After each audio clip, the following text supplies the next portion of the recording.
Hi, I'm Sophie. I lived in a beautiful suburban neighborhood where my life was filled with both hope and sadness. One sunny afternoon, Michael and I sat in our cozy living room, and the ticking clock broke the silence. "Why don't we try another doctor, Sophie? There must be someone who can help," Michael said, sounding hopeful. I sighed, feeling the weight of years of failed treatments. "I don't know, Michael. It feels like we've seen every specialist in the state." He took my hand and looked at me sincerely. "We can't give up. We're in this together." His support kept me going, but we didn't know that trouble was coming. The doorbell rang, and Michael's mother, Evelyn, stood there, looking disapproving. "Michael, we need to talk, alone," she said, casting a contemptuous glance at me. Reluctantly, Michael followed her to the kitchen. I could hear them talking. "Michael, you need to think about your future. This situation with Sophie isn't changing," Evelyn said, her voice cold. "Mom, I love Sophie. We're not giving up on having a family," Michael replied firmly. "You need an heir to carry on the family name. Maybe it's time to consider other options," Evelyn suggested, hurting my feelings. That night, as we lay in bed, Michael wrapped his arm around me. "Don't listen to her, Sophie. We'll prove her wrong," he whispered. Days turned into weeks, and our hope returned when I finally got a positive pregnancy test. We were so happy, but our joy didn't last long. During a family dinner, Evelyn said something hurtful. "A baby with her health issues? Let's see how long this lasts," she muttered just loud enough for us to hear. I felt a lump in my throat, but Michael squeezed my hand under the table. "We're going to be fine, love," he reassured me. The next months were filled with ups and downs. Our families gathered for a baby shower, and even Evelyn pretended to be excited, but her cold gaze told a different story. "Make sure you take care of yourself, Sophie. We wouldn't want anything to happen to the baby," she said, sounding insincere. "I will, Evelyn, thank you," I replied, trying to hide my discomfort. As my due date got closer, Michael and I prepared the nursery. The walls were painted a calming pastel blue, and the crib was ready for our little miracle. "It's perfect, isn't it?" Michael said proudly. "It's everything we've ever dreamed of," I replied, feeling a mix of love and anticipation. However, our dreams shattered when complications arose during labor. The doctors rushed me into surgery, and when I woke up, they told me our baby boy didn't survive. Holding each other, Michael and I cried for the child we never got to meet. In my grief, Evelyn's hurtful words echoed in my mind. Despite our pain, we refused to give up. With each other's support, we faced our challenges head-on, determined to overcome the hurdles life threw at us. "Our love is stronger than any obstacle," Michael assured me, his voice soothing my aching heart. Through our journey of despair and hope, we learned the true meaning of resilience and the strength of unconditional love. Our story was not over, and we were ready to face whatever came our way together. Months passed after our heartbreaking loss, and just when hope felt distant, a miracle happened. I was pregnant again. The joy Michael and I felt was beyond words. Like sunlight breaking through dark storm clouds, we embraced this new beginning after years of heartache. "Can you believe it, Sophie? We're going to be parents," Michael exclaimed, his eyes sparkling with excitement. The months flew by, bringing us closer to meeting our little miracle. The nursery was painted soft pink, and we often sat there imagining our lives with our baby girl. Finally, the day arrived. After hours of labor, we welcomed our daughter, Emma, into the world. She was perfect in every way. Her tiny hands and soft cries filled our hearts with indescribable love. "We did it, Sophie. She's here and she's perfect," Michael whispered, tears of joy in his eyes as he held Emma for the first time. Our little family felt complete. However, this happiness felt fragile, like a delicate bubble. Emma's innocent giggles filled our home, healing the scars of our past. One evening, during a family gathering, Evelyn and her daughter Grace arrived. Their smiles looked forced, and their congratulations felt hollow. Evelyn glanced at Emma, then at me, her eyes cold and unfeeling. "A girl, huh? Let's hope she stays healthy," she remarked, her tone ominous. I felt a twinge of discomfort but pushed it aside, focusing on the joy in my arms. Michael squeezed my hand, silently promising that nothing would ruin our happiness. The first 3 months of Emma's life were a whirlwind of sleepless nights and endless cuddles, but our bliss was short-lived. Suddenly, Emma fell ill, and her condition worsened quickly. Despite the doctor's best efforts, we lost her. Our world, once filled with laughter and cries, was now silent. The emptiness at Emma's funeral was overwhelming. The air was heavy with grief as friends and family gathered. their faces showing sorrow. However, Evelyn and her daughter Grace stood out in the crowd. They showed no tears, no signs of sadness, almost as if they weren't affected by the tragedy at all. As I stood by Emma's tiny coffin, my heart breaking, I noticed Evelyn and Grace whispering to each other with smirks on their faces. Their blatant disrespect in such a sacred moment shocked me. "Can you believe it? Another one gone. Maybe it's a sign, huh?" Grace whispered, not realizing I could hear her. Evelyn chuckled softly. "Perhaps Michael will finally see sense and leave her." I was stunned as they exchanged smiles and whispers. Their laughter felt like a slap in the face, a mockery of our pain. Anger boiled inside me, and I whispered to Michael, "I can't believe they're doing this." Michael looked over, his expression shifting from confusion to disgust. "I'll talk to them," he said, but I was already moving towards them. "Really, Evelyn? Smiling at a time like this? What's wrong with you?" I couldn't hide the bitterness in my voice. Evelyn turned to me, her smile fading into a smirk. "Oh Sophie, always so dramatic. We were just what? Celebrating my daughter's death?" I interrupted, my voice rising. The crowd began to notice, murmurs growing louder. Michael joined me, his eyes filled with anger and disappointment. "Mom, this is unacceptable. You're at a funeral," he said sternly.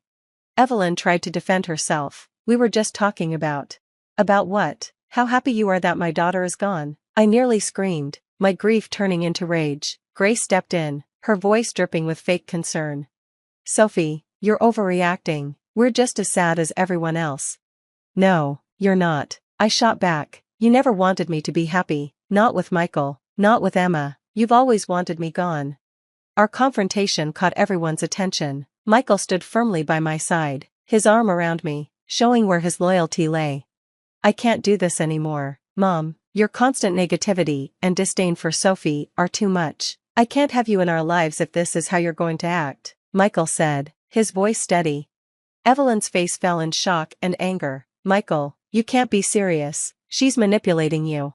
"No, Mom, I'm seeing things clearly for the first time," he replied, his decision final. We walked away, leaving them behind amidst the whispers of the crowd. That day marked the end of our relationship with Evelyn and Grace.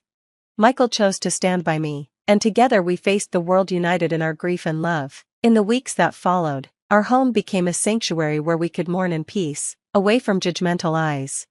"I can't have her toxicity around us anymore," Michael said one evening, sadness in his voice. "I know it's hard, but I'm so grateful you're standing by me," I replied, my heart swelling with love for the man who had become my rock. As time passed, the sharp pain of loss turned into a dull ache, a constant reminder of what we had lost. We learned to live with it, building our lives around the empty space left by Emma's absence. "We'll get through this, Sophie, together," Michael often said, his words a beacon of hope during our darkest times. Our journey was far from over, but we faced it hand in hand, our love proving our resilience. The betrayal of family left a deep wound, but in each other, we found the strength to heal and move forward. As the years passed, they brought healing and new joys. Michael and I were blessed with 4 beautiful children, each a symbol of our enduring love and the strength we found in one another. Our home, once filled with sorrow, now echoed with laughter and the sound of little feet. As our children grew, so did their curiosity. They often asked about their grandmother, Evelyn, but the wounds she inflicted ran deep. Her absence in their lives was a conscious choice, made to protect them from the toxicity that had once threatened our happiness. One day, out of the blue, we received a call. Evelyn was gravely ill and wanted to see us. She wanted to meet the grandchildren she had never known. The news stirred a whirlwind of emotions within me. "Why now, Michael? After all these years?" I asked, my voice filled with confusion and bitterness. "I don't know, Sophie, but she's still my mother. Maybe we should let her meet the kids, just once," Michael replied, torn between his family ties and the pain of the past. After much deliberation, I agreed, not for Evelyn, but for our children and perhaps for Michael to offer him some closure. On the day of the visit, I watched as Evelyn entered our home, frail and aged, a stark contrast to the woman who once used words as weapons. Our children greeted her politely, unaware of the heavy history hanging in the air. As Evelyn interacted with them, I noticed a flicker of regret in her eyes, but it felt too little, too late. The chasm between us was too wide, and the hurt ran too deep. After the children went to bed, Evelyn turned to me, her eyes weary. "Sophie, I know I've made mistakes. I'm sorry, truly sorry, Evelyn said, her words long overdue but failing to stir forgiveness in my heart. Evelyn, I appreciate your apology, but I can't forget what you did, how you made us feel when we needed support the most. I looked at Michael, who sat beside me, a silent source of strength. Mom, we've moved on. We've built a happy life without the negativity you brought into it, he added firmly. Evelyn nodded, a single tear trailing down her cheek. I understand. I just needed to say it and try to make things right before it's too late. As she left our home that night, I felt a sense of closure. The chapter of our lives tainted by her bitterness was finally coming to an end. I had moved on, and we had moved on. In the faces of our children, I saw a bright future, unburdened by the past. We did the right thing letting her see the kids, I said. Yes, we did, for them, and maybe a little for us too, Michael replied, and I felt a weight lift from my shoulders. Our story, marked by trials and tribulations, was also one of triumph and love. It reminded us that out of despair can come the greatest joys, and that, in the face of betrayal and hurt, the strength of the human spirit can prevail. The story of Sophie and her journey through heartache and triumph has come to an end, but it leaves us with a thought-provoking question. If you were in Sophie's place, would you have allowed Evelyn, the person who caused so much pain, to meet your children in her final days? Is compassion more important than past grievances, especially when someone is seeking forgiveness at the end of their life? Share your thoughts and experiences in the comments below. If you enjoyed this story, please don't forget to like the video and subscribe to the channel for more engaging content. Your support means a lot and helps us bring more stories like this to you. Remember, every like, comment, and subscription helps us grow and continue sharing these narratives. Thank you for watching, and we can't wait to read your insights in the comments. Tiffany's life was going smoothly until her beloved husband Michael passed away. Life lost its joy, and the vast wealth left behind by her husband only seemed to deepen her boredom and monotony. Her days played out in a boring rhythm: a breakfast of lactose-free milk, gym training, an hour of Pilates. By lunchtime it felt as though a week had passed instead of just 5 to 6 hours. Tiffany seemed to be rushing through life, trying futilely to outrun her painful loss and the haunting memories. Tiffany, you can't keep living like this. It's been a year and a half. How long will you neglect your life? Over afternoon coffee, Tiffany's friend tried once more to convince the widow that life wasn't over, particularly at her age of 37. Heidi, stop pressing on the sore point. I exercise and go to the park almost every evening. What more do you want? I'm tired of your lectures. Tiffany didn't want to upset her friend, who had supported her all this time, but she was too drained to hold back, and her emotions spilled over. Heidi understood everything. She ignored the harsh words of her best friend, with whom she had been close since high school. Their friendship had been tested time and again, experiencing both highs and lows. Heidi was confident that they would weather this storm too, yet she couldn't ignore her friend's best years seemingly slipping away. Do you think sports and walks are the solution, Tiffany? You only leave the house to escape reminders of Michael. You're running from yourself, not living fully. And what options do I have? I don't have children or a husband now. Tiffany struggled with the concept of moving on. Overwhelmed by her circumstances, she wondered how to start afresh when so much had happened. You can still have kids. If things with Michael didn't work out after all these years, there must be a reason. Maybe fate intervened, preventing the birth of children in your family. Heidi's harsh words were deliberate, an attempt to jolt her friend's rationality. I've pondered over that myself, but if I had a child with Michael, I would have lived for him. I would have... Tiffany was cut off by a doorbell, her thoughts instantly scattered. Tiffany looked through the intercom, but she didn't recognize the person standing outside, so she asked, "Who's there?" "Is this Tiffany Jackson's place?" was the answer to her question. "Identify yourself before asking questions, young man." "Apologies, I'm Lee, a courier. I have a package for Tiffany Jackson," the courier said, feeling a bit awkward. Tiffany peered through the intercom once more, and indeed saw a large box.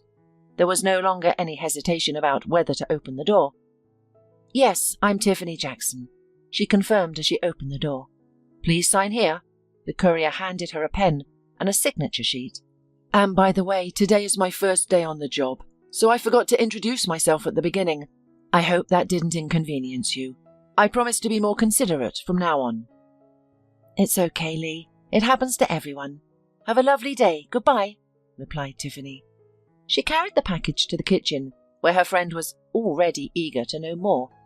"Well, what is it? Who's it from?" Heidi asked. "I don't know, Heidi," replied the surprised Tiffany, clueless about the mystery sender's identity. "Tiffany, let's hurry up and open the parcel. It's such a large box." Heidi encouraged the confused Tiffany. Finally, the box was opened. Both friends gasped as they saw the children's items inside.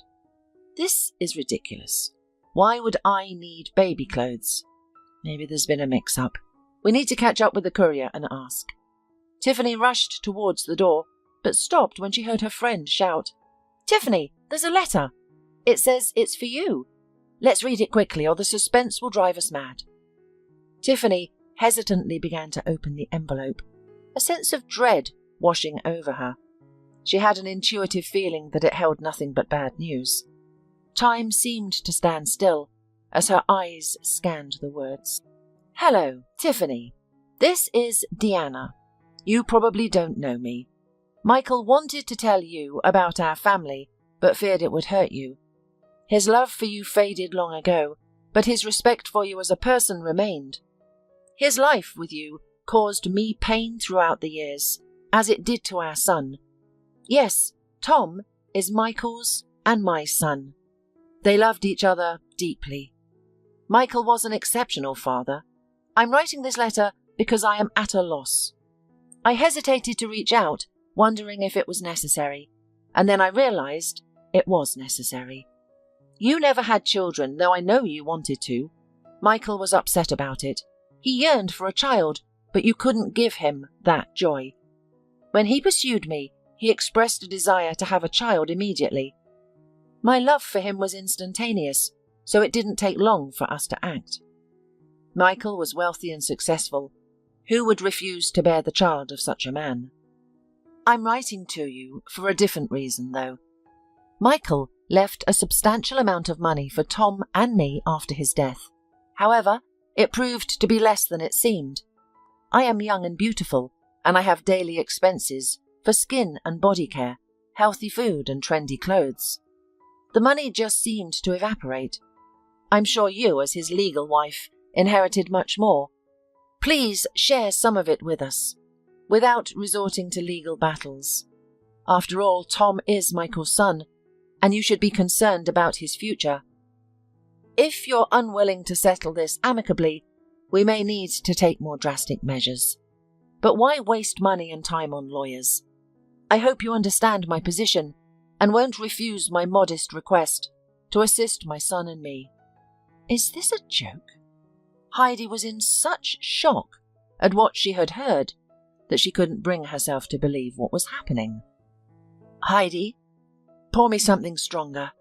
Tiffany, taken aback by the news, managed to request from her best friend. Heidi rinsed 2 glasses and filled them with a fitting sedative for the situation. Yes, Tiffany, I didn't expect this from your husband. If it's not someone's cruel joke, then your beloved turned out to be a cheat, Heidi lamented. Tiffany ignored Heidi's lamentations. She was confused by how she had failed to notice for so long that her husband was cheating on her, and even had a second family with a child.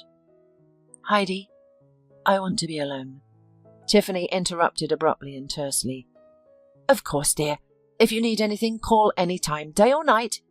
Igor and I will always be here to support and help you. Heidi hugged Tiffany and headed for the exit, thinking about how lucky she was to have a faithful husband and 2 children. On the other hand, she was deeply hurt for her best friend, whose family also seemed perfect. Sure, they didn't have children, but Michael adored Tiffany. How did this happen? There was no excuse for the cheater. but there were more questions than answers. A few weeks passed after the terrible news. Tiffany completely stopped going to the gym. Life became even more unbearable. Memories of her husband, once a source of sorrow, now only brought chaos, confusion and grudge. Tiffany woke up thinking about Deanna and her son. Every morning she remembered that damned letter and those children's things, which had long ago ended up in the dumpster outside Tiffany's house. Tiffany couldn't comprehend how Deanna had the audacity to write to her. Why should she care about the child born from her deceased husband's affair? The idea of sharing property and money with a woman who knowingly had an affair with her husband was incomprehensible. Tiffany definitely decided she wouldn't give a penny to Deanna. Her grief over her husband's death was slowly turning into anger and resentment. What's even happening? Tiffany found herself shouting aloud in her empty apartment. You fool! Get up from this couch. Start a new life. Don't walk. Run. Live. She continued to berate herself. Stop mourning over the cheaters. Deanna, you can go to hell. You won't get a dime. Learn not to sleep with married men. Did you mention lawyers? Honey, you won't have enough money for a good lawyer. When her anger subsided, Tiffany suddenly realized that she wasn't as old or hopeless as she had thought. This revelation sparked the idea of going on a date. Despite her previous reluctance to let anyone close after her husband's death, she now saw this as a missed opportunity. Without further thought, the still young and wealthy widow decided to venture into online dating. Despite the risks associated with dating sites, they provided the easiest way to find a companion. She hoped to rekindle her zest for life through these interactions. In no time, she had created her profile and uploaded photos. The only task remaining was to sift through the numerous suitors and find the most deserving one. Eugene, aged 55, was the first to write.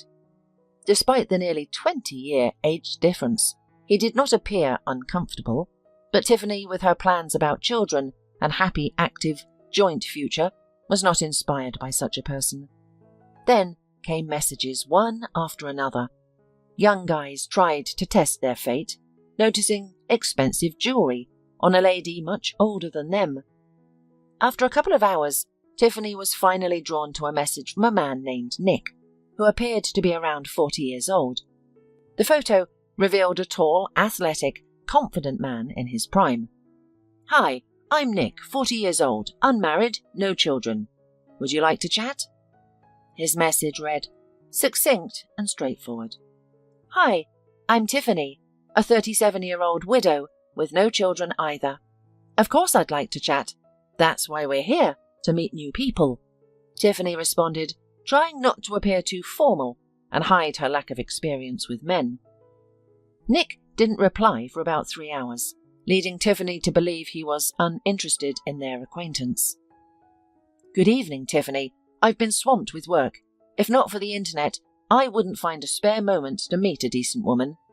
I'm not fond of online communication, so perhaps we could meet for coffee in an hour?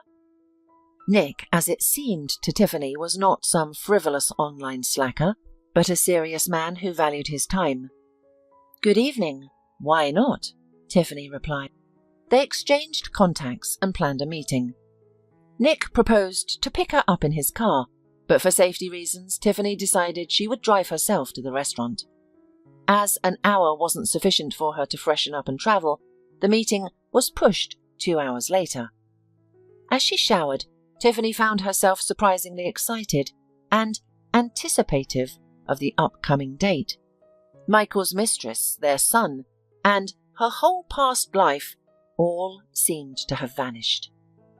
The affluent, slender woman easily chose her attire. The warm and dry spring weather worked in Tiffany's favour. She picked an elegant yet playful dark blue dress that highlighted her features, particularly her deep blue eyes. With brighter makeup and sweeter perfume, Tiffany was ready to charm her date from the website. Just in case, she decided to call her friend Heidi and inform her about her plans for the evening. At 20, you often just rush headlong into dates without much thought.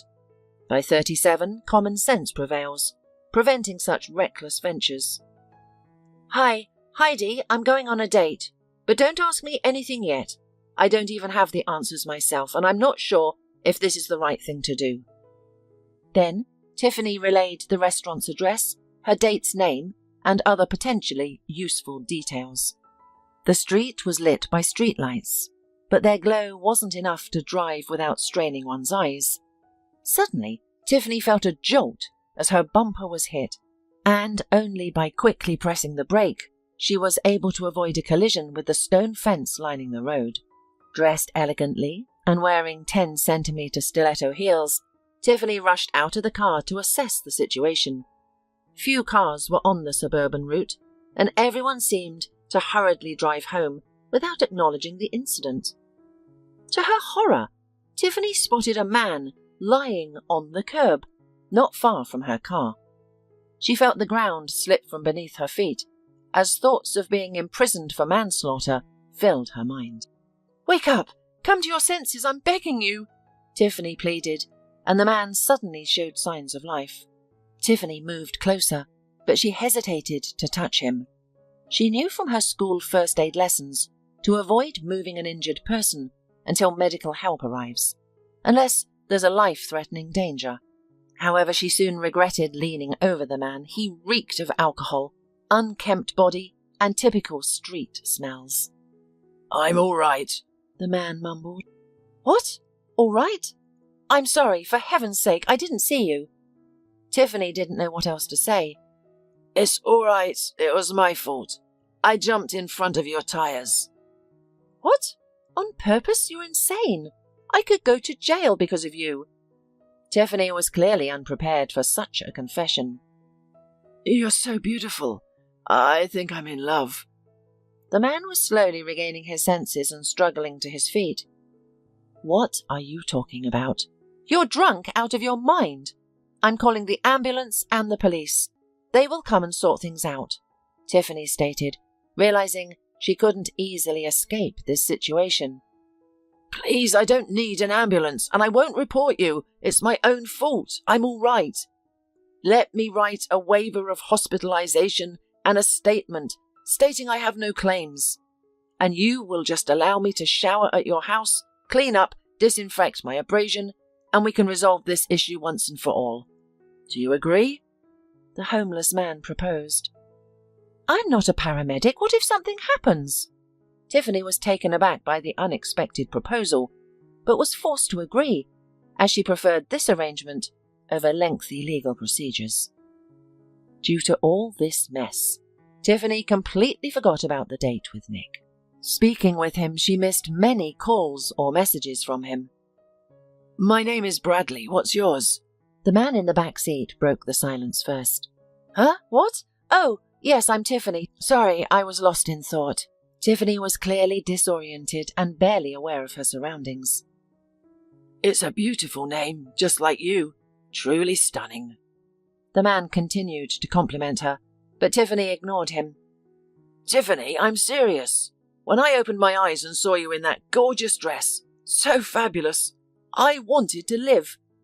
I think your beauty pulled me back from the other side."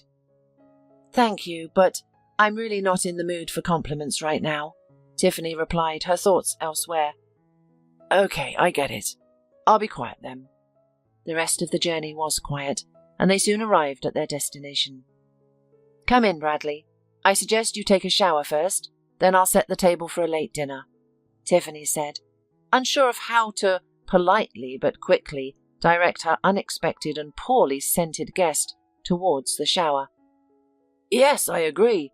Can I have a towel?" "Just a second." Tiffany left the hall and returned not only with a towel but also a bathrobe. "I don't think it'll fit me.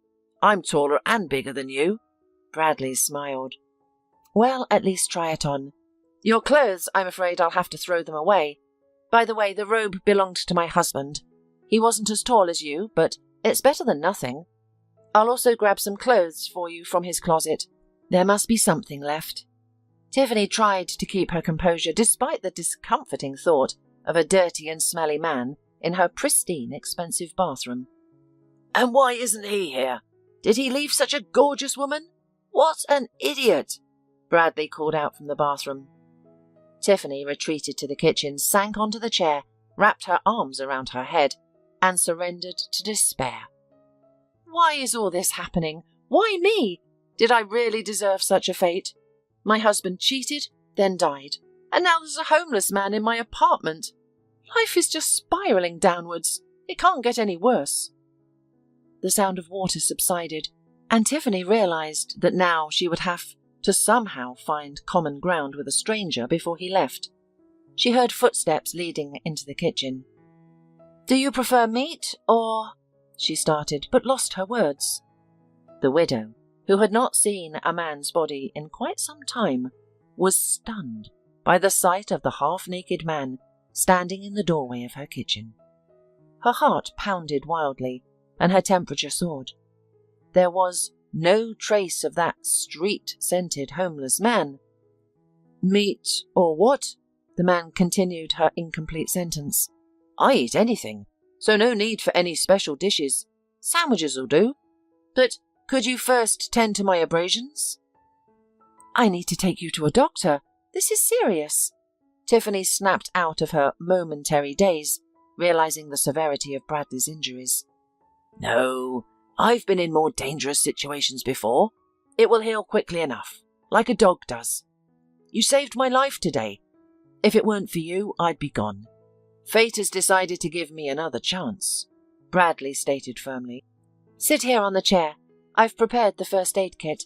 Let's see what we can do," Tiffany suggested, pulling her robe down to reveal a muscular physique that even her ex-husband couldn't match. "The wound is very deep. What if it's more serious than it looks? The doctor should—" "Don't worry so much," Bradley interrupted. "Just bandage it up, and that's all." "Okay.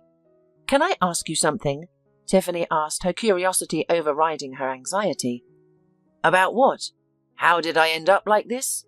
Why did I smell like a garbage dump mixed with sewage? Is that what you're wondering?" Bradley laughed. "You're the one who said it. I would have asked more politely. So what happened?" "You don't need to know that. You saved me, cleaned me up. Thank you." Bradley made it clear that it was best to leave the topic alone. The evening was shaping up to be long and awkward. Tiffany found it difficult to make sense of the situation. A handsome, confident man who was homeless. It didn't add up. People do lose their homes and businesses, ending up in dire straits, but it is rare that a person so dramatically, morally, and physically sink. It is necessary to despair to the point of no return. It was possible to guess for a long time. The truth, anyway, could not be found out, because the guest was clearly not desiring an open conversation. "Tiffany, what happened to your husband?" Bradley asked. "He is dead," the woman replied succinctly, which took Bradley surprised. He didn't ask any further. "Do you live alone? You've got a fancy car, a high-end apartment, designer clothes from your husband. Did you inherit all this?" Bradley continued to probe, trying to understand his rescuer better. "Are you suggesting that I'm a kept woman? No, that's not it. I've worked all my life and supported my husband in everything. After his death, I gave up my business, and now I live on interest from my assets and savings. I've got enough, though." "I see. I didn't mean to offend. I'm sorry. You looked quite dressed up today. Were you going on a date?" Bradley asked. "Exactly. Good heavens, I forgot. There was a man waiting for me," Tiffany exclaimed as she ran out of the hall and into the hallway to retrieve her purse. Checking her phone, she found 5 missed calls and 2 messages.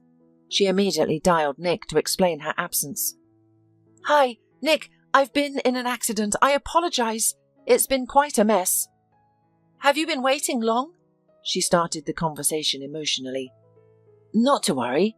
How are you? I was concerned. Are you hurt?" Nick asked, clearly worried. "No, I hit a man, but he's okay now." "You hit a man?" Tiffany, this is serious. I have connections. Do you want me to call and help sort everything out? Nick offered, showing his responsible and caring nature. No, Nick. Thank you, but everything's been resolved. I'm really sorry. I hope we can still meet next time and get to know each other better. The two said their warm goodbyes.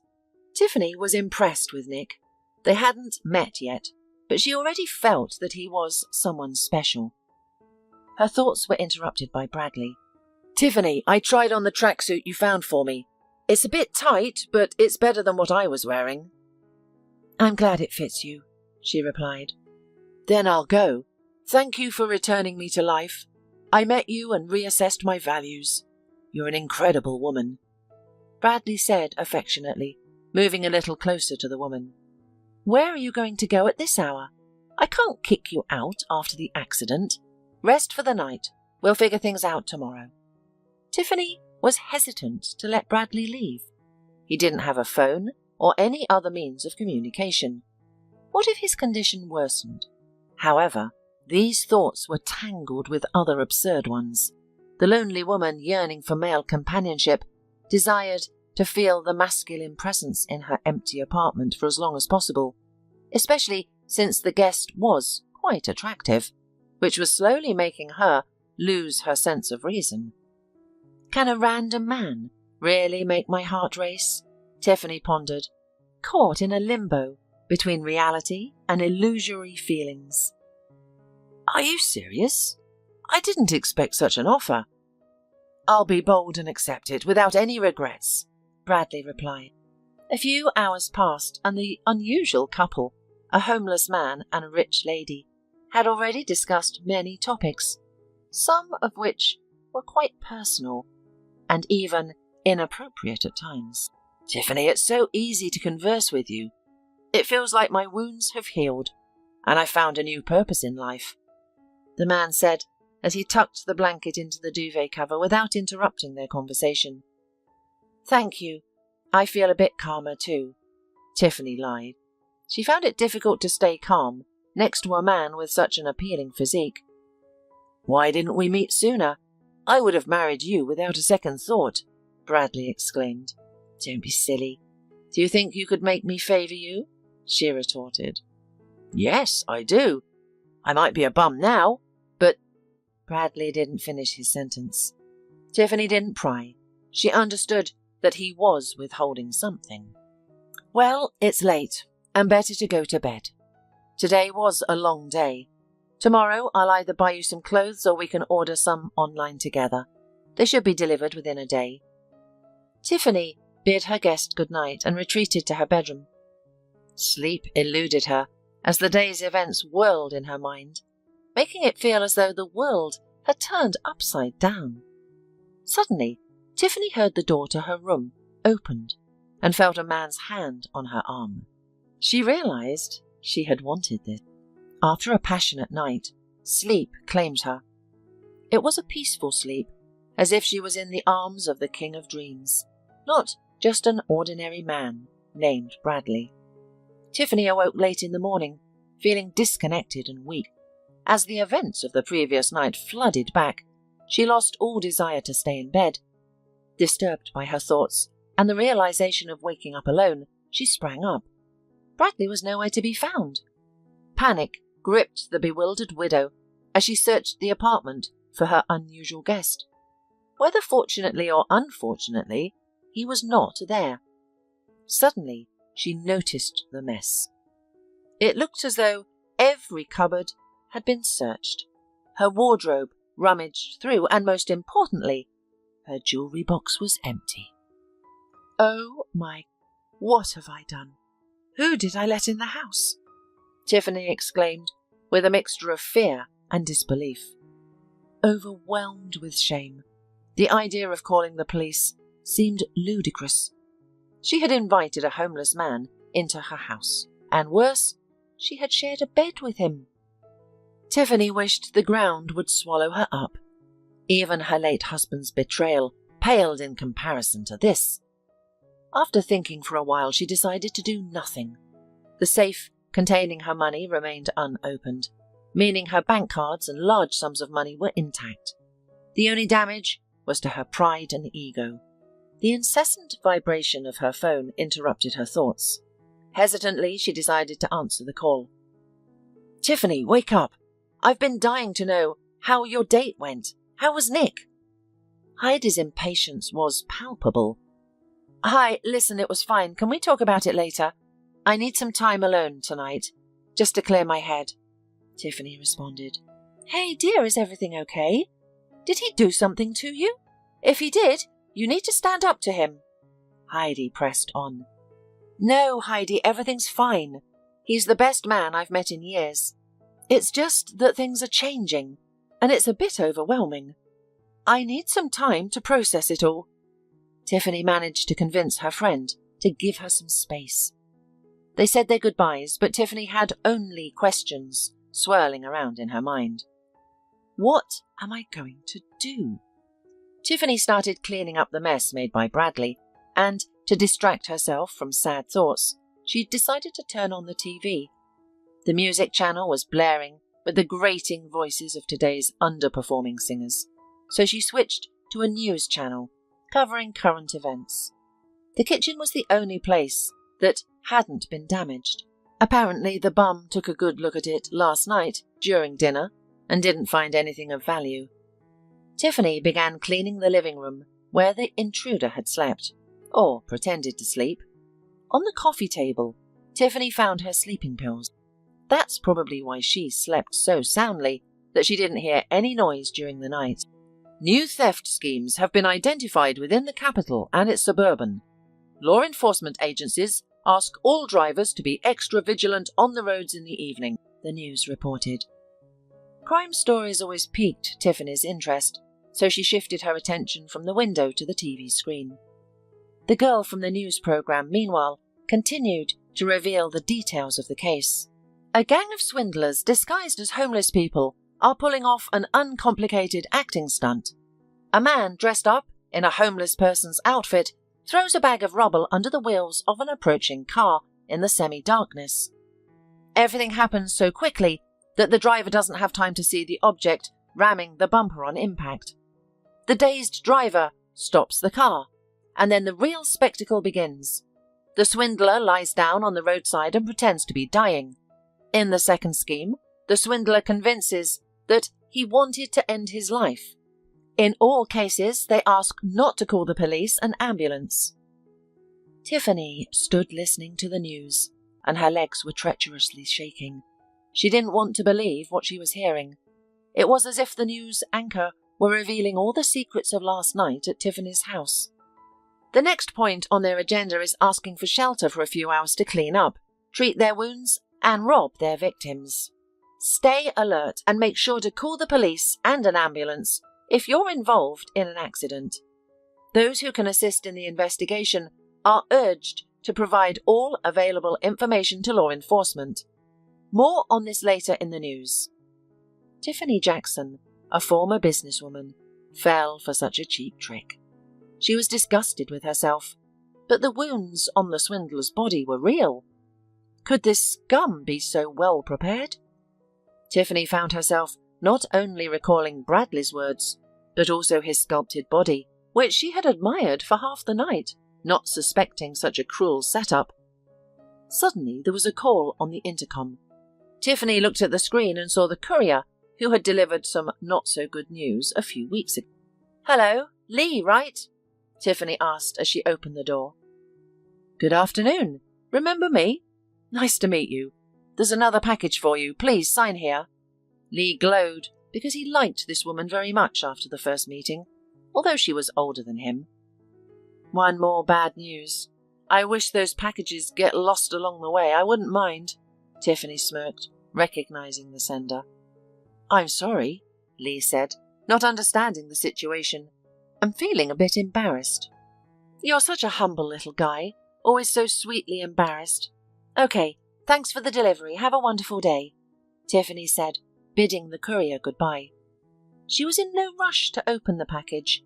She wasn't concerned about her husband's affairs today. However, a couple of hours later, she regretted not opening it sooner. Tiffany spotted a large cockroach on the hallway wall. Fear swept over her. There weren't just one, but several cockroaches scattered around the apartment. Tiffany looked at the package from Deanna and was horrified. Cockroaches were crawling out of it, as if it held 100 of them. What nerve! I'll show her. Tiffany was livid. Around 30 minutes later, the pest control service arrived, and they swiftly eliminated all insects from the apartment. The furious woman decided not to wait any longer, but to confront her adversary immediately. She dialed her family lawyer and requested a meeting that day. A few hours later, Tiffany found herself in the office of a highly skilled specialist. You knew about her? Seriously? Tiffany was speechless. Yes, Mrs. Jackson, but you have no cause for concern. Frankly, I have my suspicions that this is not his son, the lawyer said, clearly hiding something. But Tiffany needed to uncover the whole truth. Not his son? What makes you think that? If you have any crucial information, please share it with me. Deanna started threatening me and even sent insects to my house. I don't take her seriously, but she does make my life difficult occasionally. I want to get rid of her once and for all, Tiffany expressed, determined not to leave the office without answers. Threatening? That's a different conversation. I think she's a simple con artist who conned your husband out of his money. Now that he's dead, she's trying to extort money from you, right? And about the child, my assistant have seen Deanna with a young man her age several times. The child looks exactly like him. I'm convinced she was already pregnant when she met your husband. Maybe their meeting was a setup too. Deanna played on your husband's weakness, i.e. the lack of children. The lawyer passed off assumptions as facts, giving Tiffany no reason to doubt him. She realized that such a serious man would first convince himself of the truth before sharing it. How can I get rid of her? Legally, of course. I certainly don't need any more problems right now, Tiffany asked. I suggest you meet with her and talk. Also, here's an envelope with the DNA test results. Michael Ivanovich, upon my request, decided to verify whether the child was his. He resisted initially, but I was persistent. Unfortunately, he didn't live to see the result. You can open the envelope. It gives you another reason not to share your late husband's wealth. You are indeed my saviour. I'm so glad we have you. Your instincts are excellent, and your experience is immense. I can't thank you enough. Tiffany, not knowing how else to express her gratitude to the lawyer, promised him a generous cash bonus if things went smooth. Tiffany got the phone number of her husband's mistress from the lawyer. She immediately messaged her, stating she was waiting for her at the agreed location. 3 days later, Deanna agreed to meet.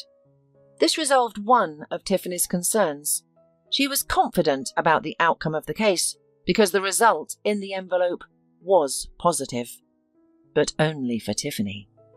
Energized by her small success, the widow returned home and completed her cleaning tasks. She decided to forget Bradley. Whether he was a beggar or a con artist didn't matter because life goes on, and it was time to introduce some brighter colours into her life. Hi, Nick. I've been a bit swamped lately. Are we still on for our meeting? Tiffany sent a casual message to Nick.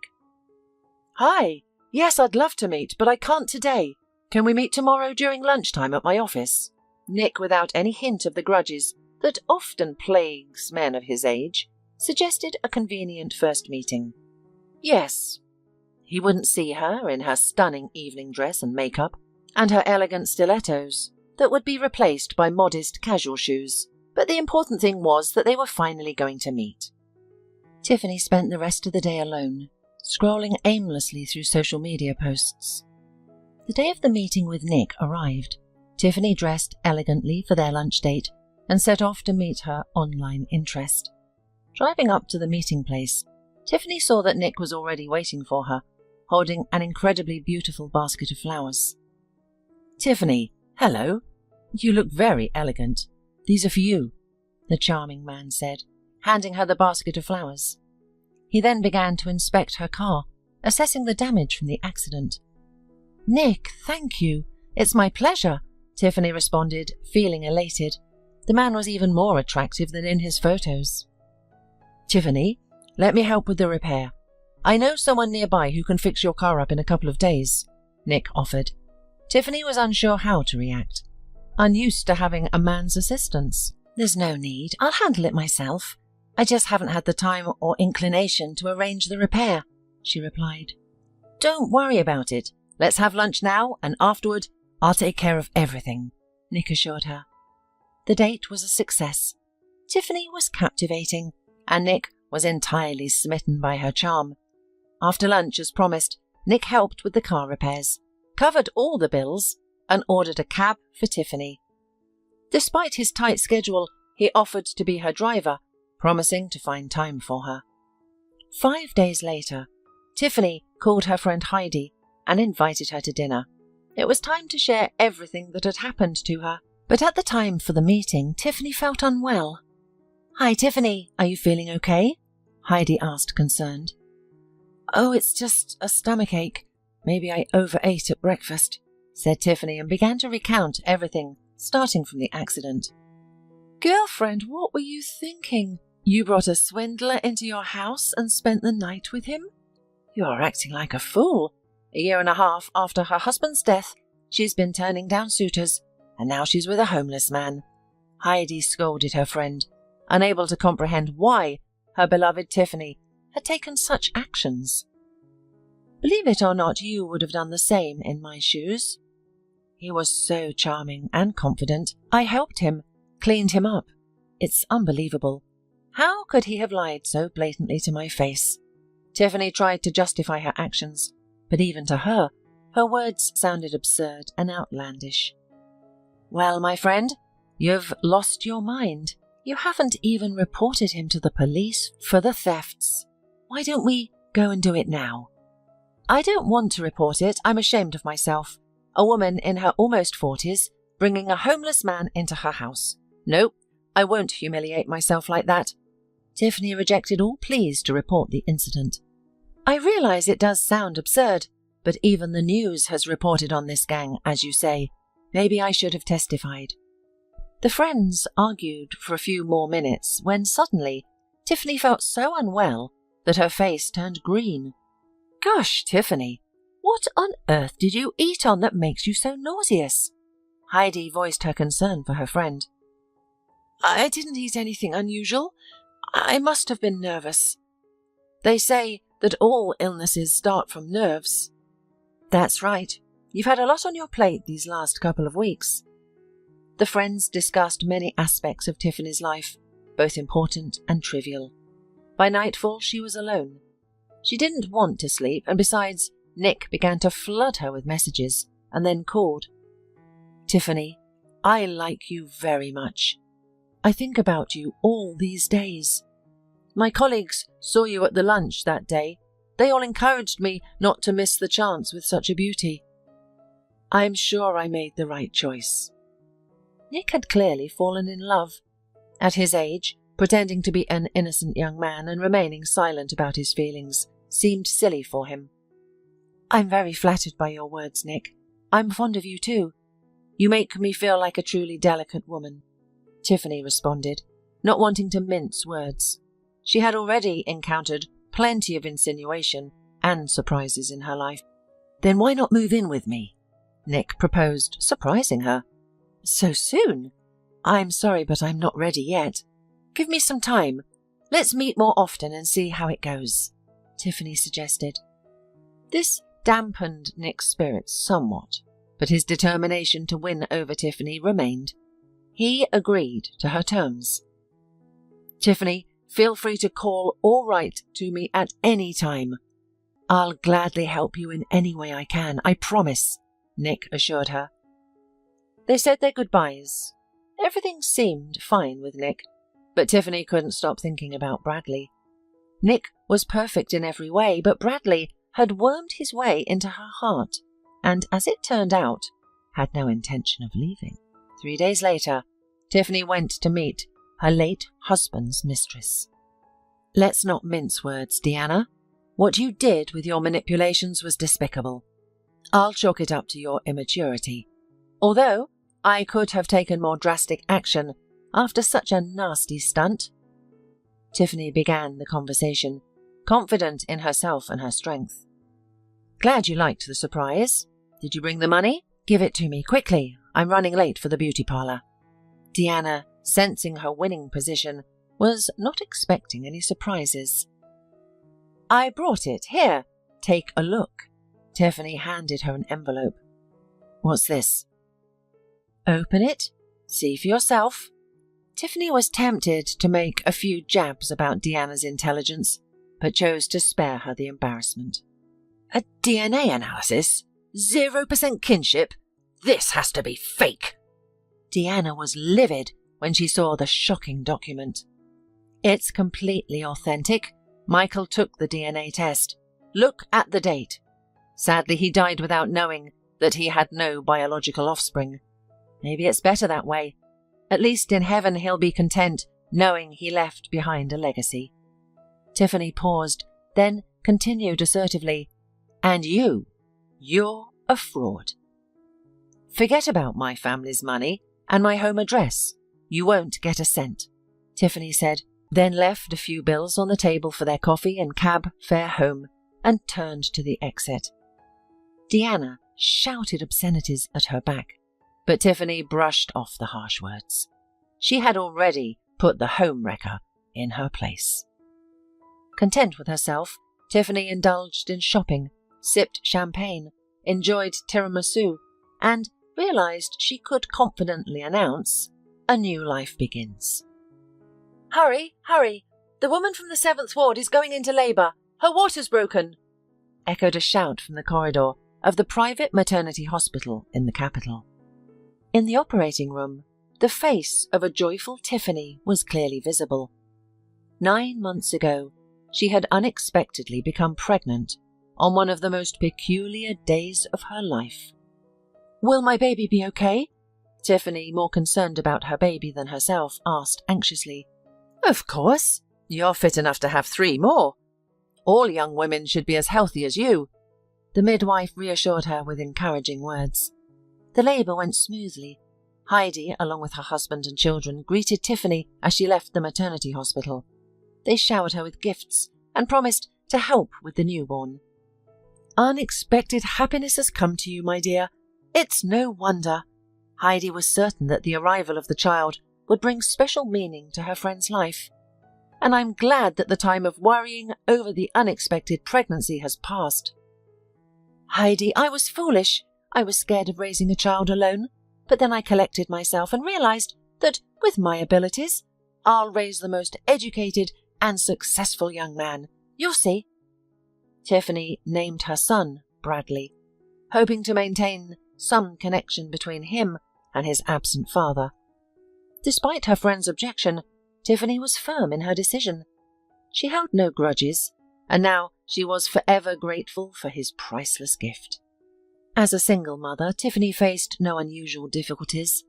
It was as if she were born to be a mother. She often wondered why she hadn't conceived with her husband, when she had become pregnant after just one night with another man. But such speculation was pointless. Tiffany loved taking her baby for walks, so she made a point of going out as often as possible. One day, while in the nearest park, a woman called out to her. Tiffany, is that you? The woman asked. Oh, Mrs. McNeely. It's been a long time. We're neighbours, but we don't run into each other often, Tiffany responded, glad for the company. I'm always at my son's country house. It's so beautiful there that I hardly want to return to the city. By the way, congratulations on the birth of this adorable boy. The neighbours exchanged polite pleasantries, but then Mrs. McNeely blurted out, Where's your groom, Nick? I haven't seen you two together in months. What happened? Why isn't he living with you and his son? He wasn't as perfect as I thought, Mrs. McNeely. Tiffany refrained from revealing that he wasn't the father, keen to avoid unnecessary gossip. All men are the same. Anyway, you'll manage on your own, dear. You're wealthy and educated. It's not that difficult to raise a child if you have money and intellect. Mrs. McNeely's words hit the mark. You're right, Mrs. McNeely.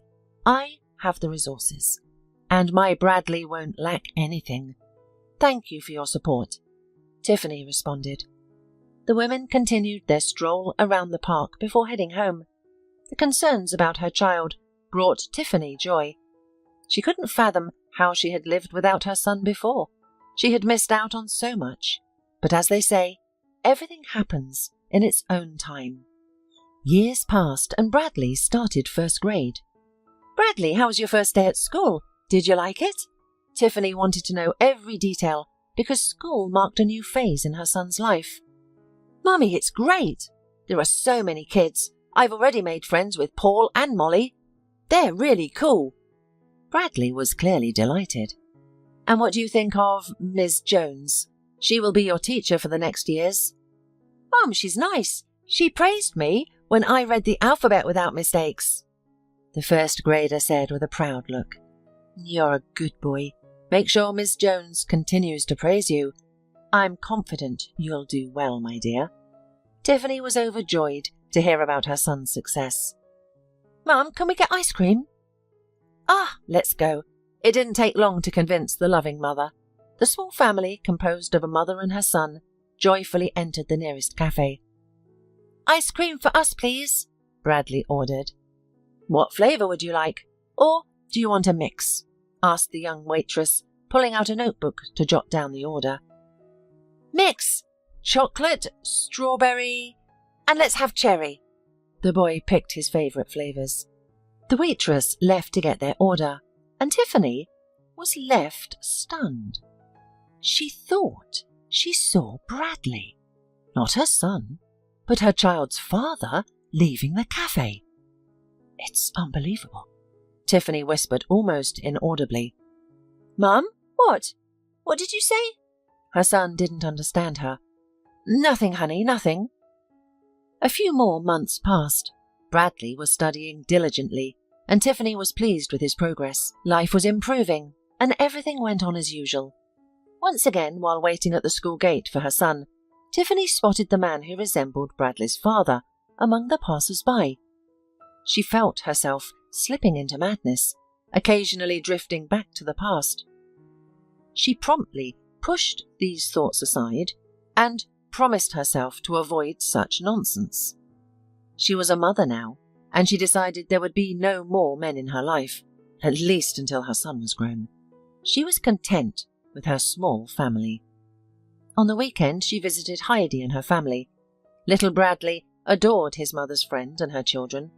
Heidi often treated him with gifts and treats. Aunt Heidi, I'm so glad to see you, he said, and smiled to his godmother. Mummy tells me you enjoy school. Have you made any friends? Asked Heidi. Yes, I've made many new friends. I even invited them to play this weekend. They promised they would come. Right, Mum? Bradley asked Tiffany, who was busy setting the table. Yes, Sonny, now eat up before your food goes cold, responded Tiffany. After dinner, Bradley retreated to his room to play with Heidi's kids. Heidi, I have something to tell you, but keep it quiet, okay? Tiffany felt the need to share her suspicions, even though they might be just figments of her imagination. She was unsure of what to make of it. What is it? Hurry up and spill, or I'll die from curiosity, Heidi urged her friend. I think I've spotted Bradley's father, Tiffany confessed. Seriously, Tiffany? That good-for-nothing drifter? Heidi exclaimed in disbelief. Quiet, for heaven's sake, we can't let Bradley overhear. Yes, but he was dressed decently, and he didn't resemble a tramp in the slightest. You could be mistaken, you know. You mention that scoundrel so often, you might have started seeing things, Heidi pointed out. I thought the same, but I've seen him twice, and it couldn't have been a hallucination both times. You've truly stunned me. I'm at a loss for words. The friends chatted for a few more hours, trying to figure out why he could show up, and if he was really there. Heidi, thank you.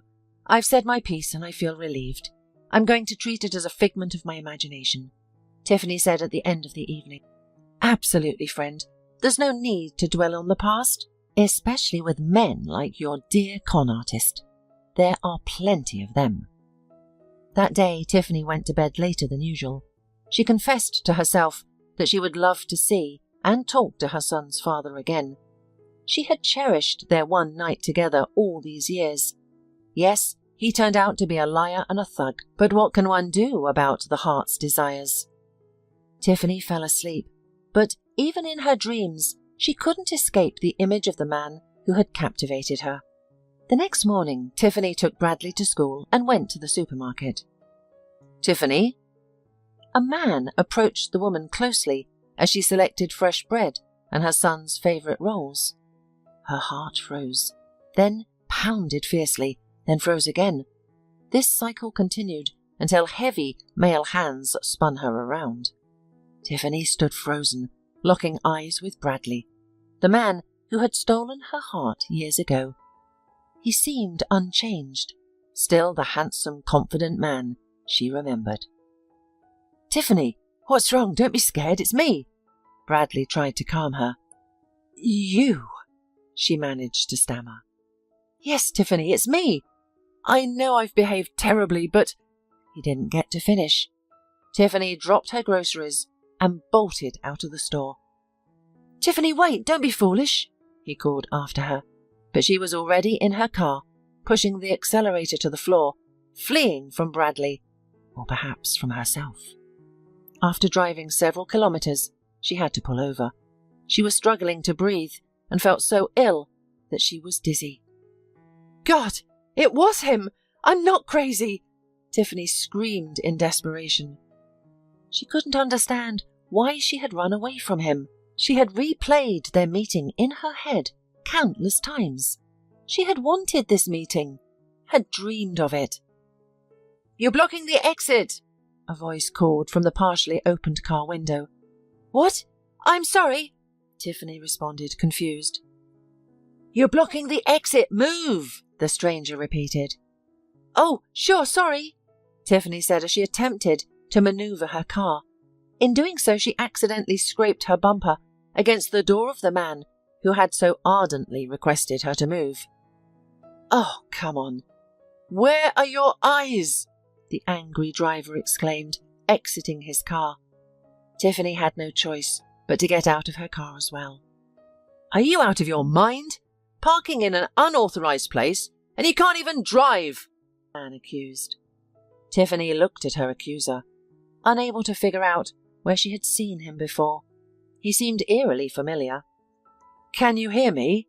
Wait, your face looks familiar," the driver exclaimed in surprise. "Mrs. Jackson, is that really you? It's been so many years. I'm Lee, the courier. Do you remember me?" "Lee?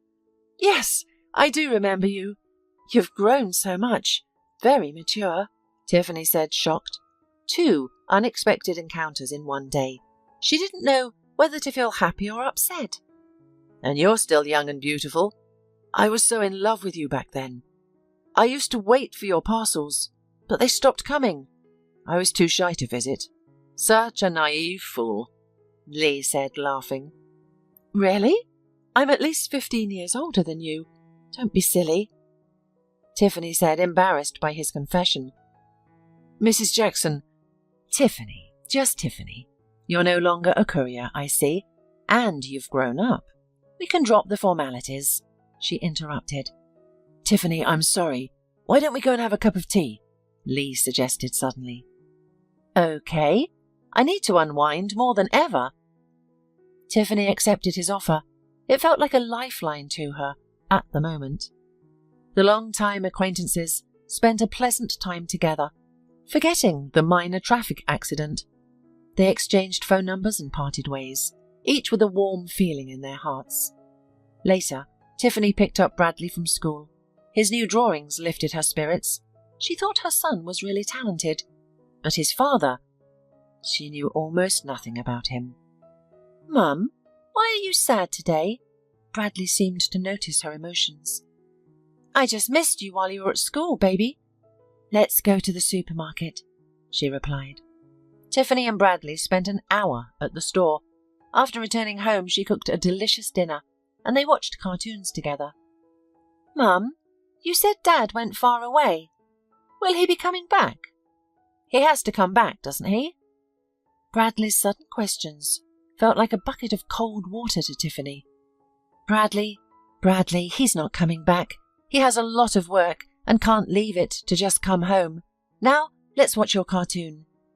"See that cool superhero? Would you like us to buy you a costume like that?" Tiffany tried to change the subject, but her son persisted. "Mum, why? Paul's dad is home every day. He even picks him up from school. Can't my dad work somewhere close to home? Why does he have to go so far away?" "My darling, you see, life isn't always that simple." Just then, there was a doorbell. "Bradley, watch your cartoon. I'll open the door and be right back. Then you can tell me who else the superhero saved," said Mum, giving her son a task and hurrying to the hallway. The woman opened the door. Taken aback, in the doorway stood Bradley, her child's father, holding a large bouquet. "Hello again, Tiffany," said the man, dropping to his knees. "God, get up! What are you doing? What do you want?" Tiffany panicked, worried her son might hear the unfamiliar voice and be scared. "Forgive me. Forgive this fool. I'll do everything for you. I've thought of you every minute. Tiffany, I'm sorry." The woman wanted to tell him everything she thought about him, but she was worried that the neighbours might witness the unfolding drama. "Come inside. We don't need the neighbours to start gossiping," she insisted, barely managing to stay upright. The man who had been the cause of her heartache for nearly 8 years was now in her apartment again. She led him quietly to the kitchen, trying not to distract little Bradley. "What do you want from me?"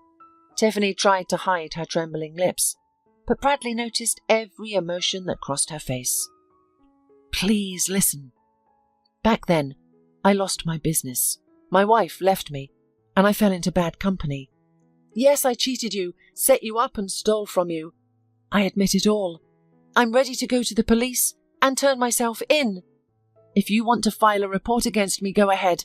I deserve it." "Bradley, all of that is in the past. I've moved on. I'm not the same person I was. Please, leave." "No, Tiffany, I can't live without you. Every year without you was pure agony. I fell in love with you back then, but after what I did, I couldn't bear to look you in the eyes." "You could do. You had the audacity to cheat and steal, yet you lacked the decency to repent. I've already forgotten and forgiven you. That's all." Tiffany summed it up, although she didn't believe her own words. "I beg your pardon. I'll return every cent I stole. Honey, I want to take you with me. I have a large house, a prestigious job. I've risen from poverty, and now I've come to make you the happiest you've ever been." "You already have," Tiffany retorted, quickly realizing she wanted to change the subject. "What do you mean?" "Tiffany?" "Nothing. It's just sarcasm. Now leave. Get out of my house." Her tone escalated. It didn't sound like sarcasm. "Is there something you need to tell me? Please don't hide anything." Bradley sensed something amiss. "No, I have nothing to tell. Just how much I've cursed you all these years. You used me and ran away. What a humiliation." "Sweetheart, calm down.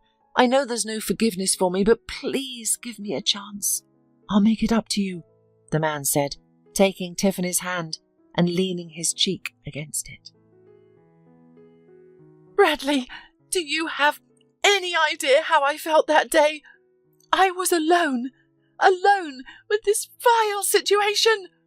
Tiffany could no longer hold back her tears. I know, darling. Calm down. If you knew, you wouldn't have run away like the last scoundrel." She fell into Bradley's arms and finally felt at home. She didn't want to determine who was right or guilty. She could feel his breathing and the rhythm of his heart, which gave her strength. "Mum, why are you crying? Who is this man?" Little Bradley appeared in the kitchen suddenly and quietly. "Mum, is it my dad?"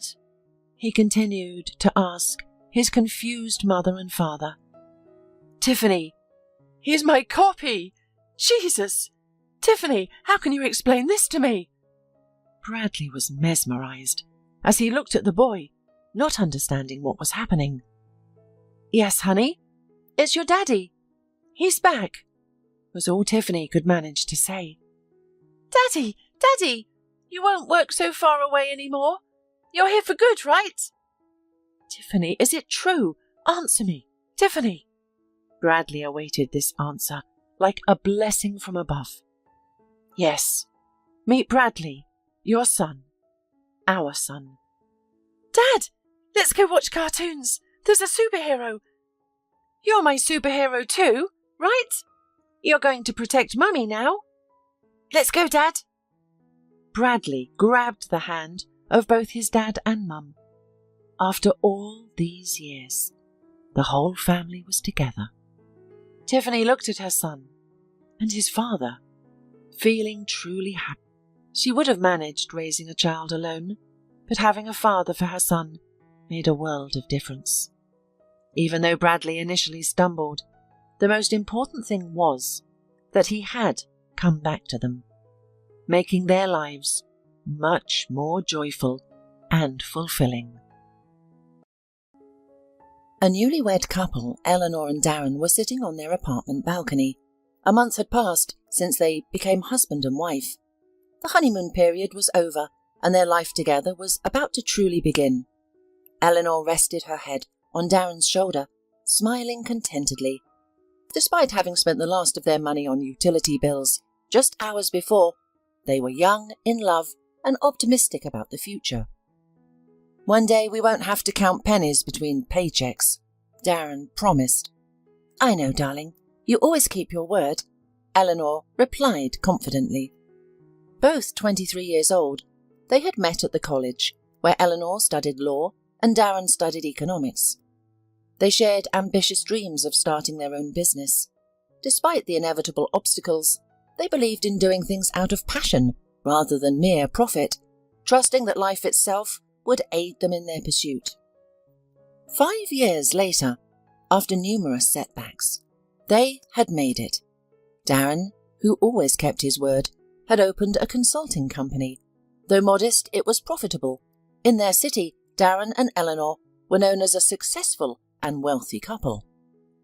As life improved, the couple considered starting a family.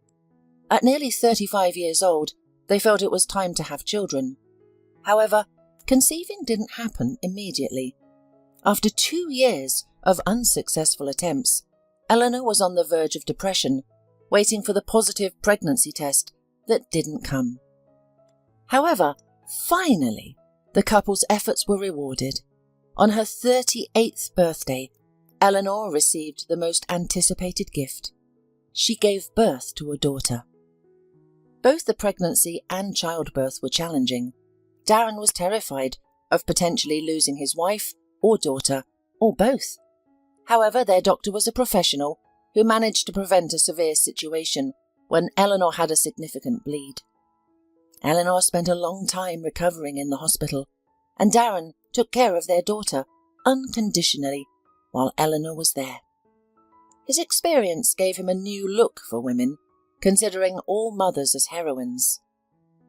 "I'm so ashamed that you have to do all this," Eleanor used to express her concern. "Don't be silly, it's our child," her husband responded with a smile and affection. Eleanor was reassured once again that she had made the right choice in choosing Darren as her life partner. It was difficult to imagine a more caring and loving man. His love for her and their daughter was evident in his look, touch, and voice. Their baby, Candace, was the most loved and happy little girl in the world. She shared her birthday with her mother, but of course the celebration was always centered around Candace. As Candace grew up, Eleanor dedicated herself entirely to her daughter's upbringing. She resigned from her job as the family business provided enough income without her involvement. She refused to hire a nanny, not because of the additional expense, but because she preferred doing everything herself. Despite growing up in an atmosphere of love and permissiveness, Candice was not spoiled. She studied diligently, especially foreign languages, and dreamed of living in a place where the sun always shines, surrounded by palm trees and the sea. She had a love for summer, heat, and bright colours. When Candice was 15 years old, unbeknownst to Eleanor, Darren organised their daughter's application to a prestigious school in Europe. After graduating from the school, Candice would easily gain admission to a foreign university, a prospect that Darren fully supported. Of course, Eleanor struggled with thought that her daughter was leaving them, but it was life. Candice didn't know that by letting her go to study in a faraway land, her mum was protecting her secret. The woman had asked Darren not to reveal anything to avoid jeopardizing Candice's dreams. However, this secrecy led to unforeseen problems that Candice was unprepared for. "We need to pick Candice up at the airport," Eleanor said as she began setting the table.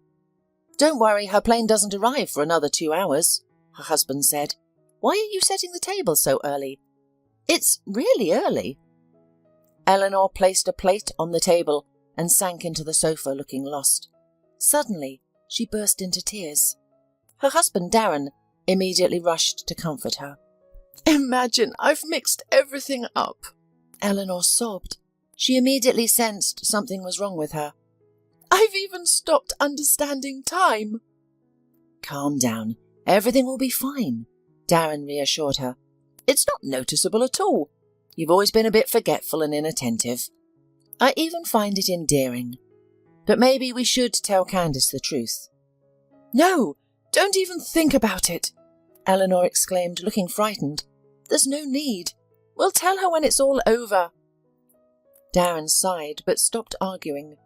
Soon he left to meet their daughter, while Eleanor resumed her preparations.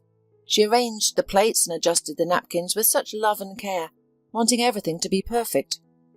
Occasionally she stopped and closed her eyes, needing to take breaks due to the pain, but the anticipation of seeing her daughter gave her strength. Candice was Eleanor's only purpose in life, and for her, she was willing to endure any suffering. On the way from the airport, Darren warned Candice that her mother was a little out of sorts with excitement. The girl laughed. Her mother had always been sentimental, and it was quite endearing. She had inherited some of that sentimentality, but she was a little more resilient, not taking sorrow or joy too much to heart. "I'm so glad to see you," Candice exclaimed once they were seated at the table, her cheeks still rosy from her mother's kisses. "I have some news to share. I hope you'll be supportive and happy for me." Darren and Eleanor set their forks down to attentively listen to their daughter. But before Candice could share her news, she noticed a change in her father's expression. He wasn't listening anymore. Suddenly, he collapsed onto the floor. Eleanor and Candice rushed to him, but their words didn't reach him. Candice slapped his cheek a few times, but Darren didn't react. He passed away in the ambulance on the way to the hospital, possibly even earlier, due to a dislodged blood clot. His wife and daughter were in shock because nothing foretold trouble. They had been enjoying a lovely evening together with no signs of trouble. Darren had seemed perfectly fine, and now his passing hit both Candice and Eleanor hard. Eleanor even more. Now she would be alone. She would have to go through her grief alone. The mother and daughter spent the rest of the evening and the following day in tears. Eleanor was lying still and staring blankly into space. Candice handled the funeral arrangements, finding it painful to see her mother in such a state. Candice was supposed to return abroad in 4 days, but postponed her departure for 2 weeks. She hoped to offer some comfort to her mother during this time. Leaving her in such a state was unthinkable. Following the funeral, Eleanor seemed to feel better, but only temporarily. At least she started talking. She remembered that Candice wanted to share something with her and Darren. "What news did you want to share?" she asked her daughter. "I'm getting married, Mum," Candice replied sadly. "The wedding is in 3 months. I brought an invitation for you, but now I don't know how I'll be able to celebrate with Dad gone." "Don't even think that way," Eleanor reassured her daughter. "He would be happy for you, and I am very pleased. It's good news." 3 days remained until Candice's departure. Eleanor seemed a bit more cheerful, though she still cried every day. Candice supported her mother, but as the day of their farewell neared, Eleanor's behaviour became more peculiar. She repeatedly asked Candice if she wanted to stay longer, and if she intended to return to her homeland permanently. Candice was puzzled by these questions. She had already told her mother about her fiancé waiting abroad, so why these constant inquiries? So finally, 2 days before Candice's departure, Eleanor finally started a serious conversation. "Candice, I want you to listen to me first, and then respond," Eleanor said nonchalantly. "We still have our family business. I've been managing everything for almost 2 weeks now, but it's difficult. This job isn't for me because I don't know anything about finance. You have a better education. You know more than me, even at your young age." "Mum," Candice interrupted her, "you know I can't leave everything. My future husband is waiting for me there." "My girl, I told you to listen to me," Eleanor said affectionately but sadly. "Daddy and I hid this from you for a long time. To be honest, I didn't want you to know at all. But I can't keep silent any longer. I've been diagnosed with a malignant tumour. I'm undergoing chemotherapy, and I'll start treatment in a month. I won't be able to handle the business. It's all going to collapse, and I don't want my father's business to die with him." After hearing her mother's diagnosis, Candice couldn't focus on anything else. She realised, at that moment, that she wouldn't be leaving in 2 days. It was harder than ever for her to keep control, but she found the strength to weather another blow of fate. "Mum, why didn't you tell me?" Tears welled up in Candice's eyes. "Are you serious? Do you have a chance?" "Don't worry. I'm still at a stage where I can avoid the worst outcomes," her mother explained. "I told you, I'll be starting therapy soon, but it takes time and energy. I'll have to step away from the business."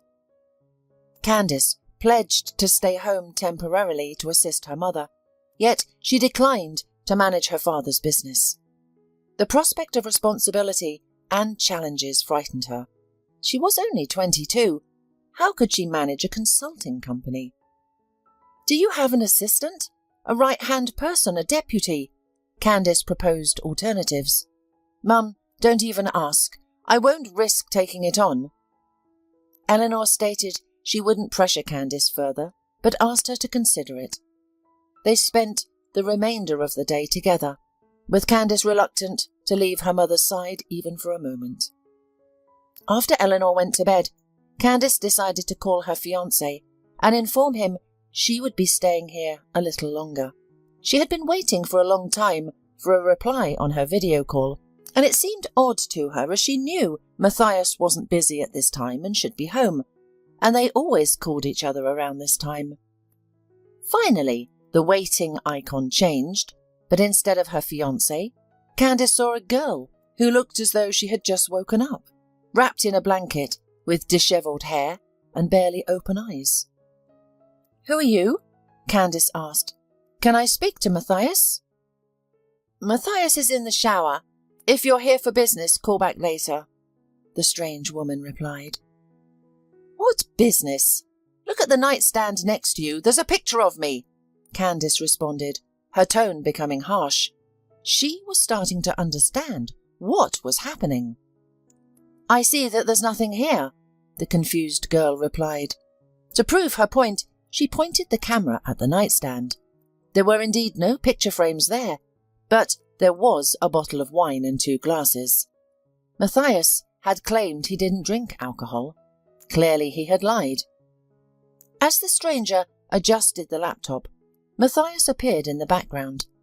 His expression changed drastically when he saw Candice on the screen.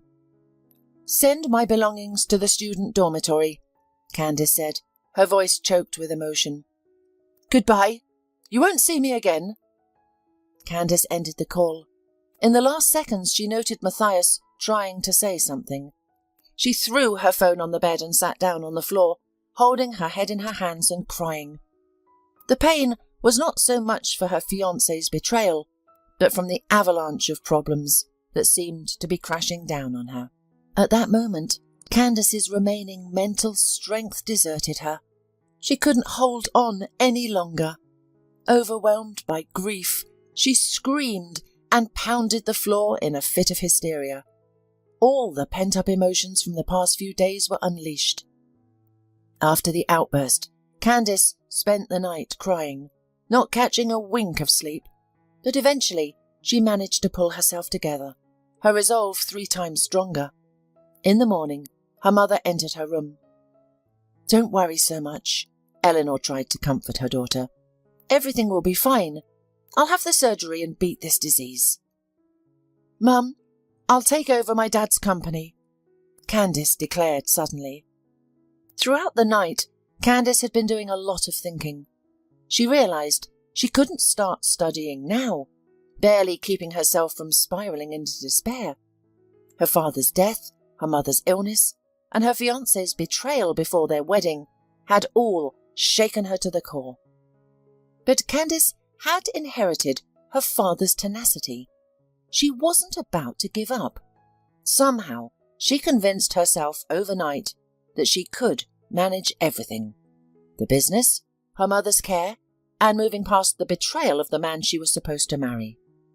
Candice was determined to continue her studies. She didn't want to leave the university where she had worked so hard for so long. She hoped to arrange distance education or take an academic leave of absence. "I'm so glad. I don't know what made you change your mind, but I'm overjoyed," Eleanor exclaimed. "Nothing good, Mum, but I'll get over it," Candice responded with a tearful smile. "I'll be away for a few days to sort out things at the university and pack some belongings.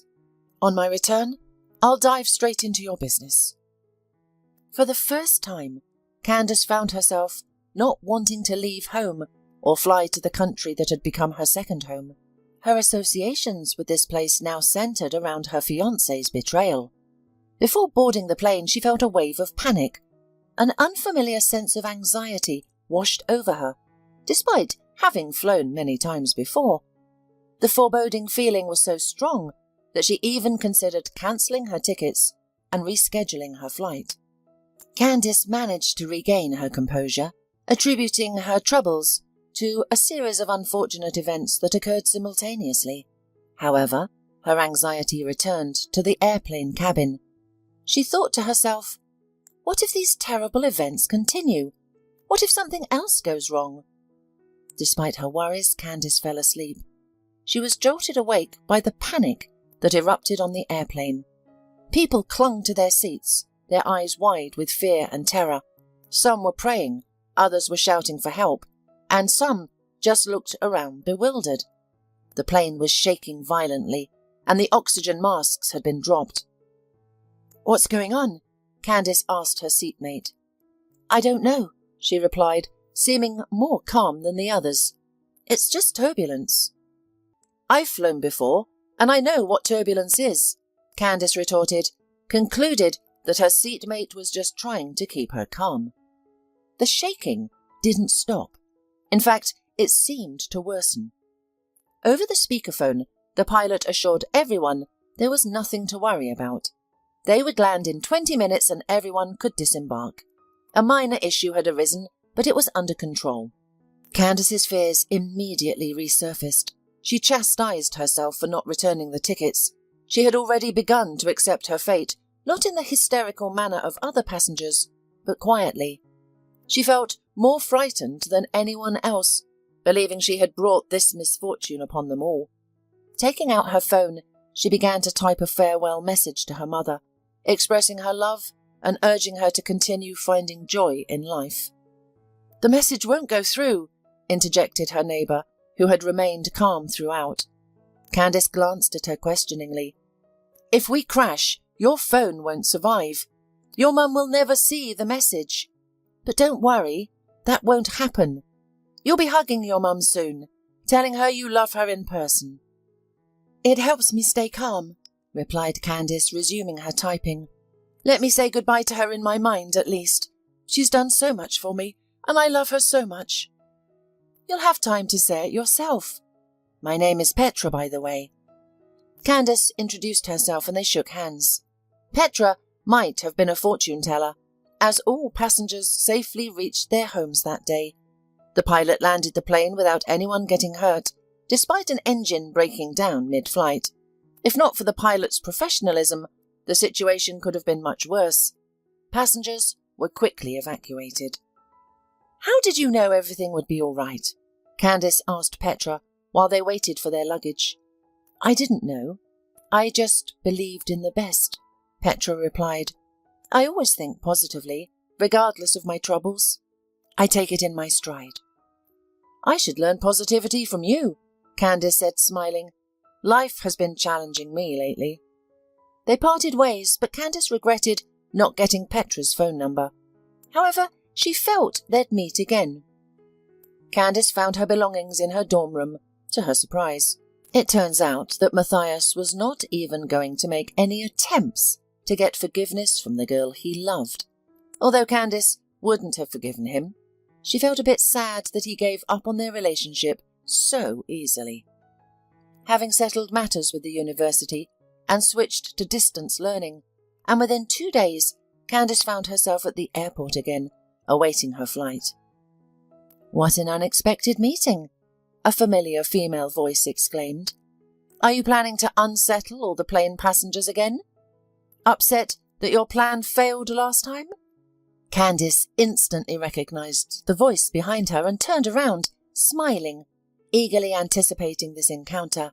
It was Petra, who was equally elated to see Candice.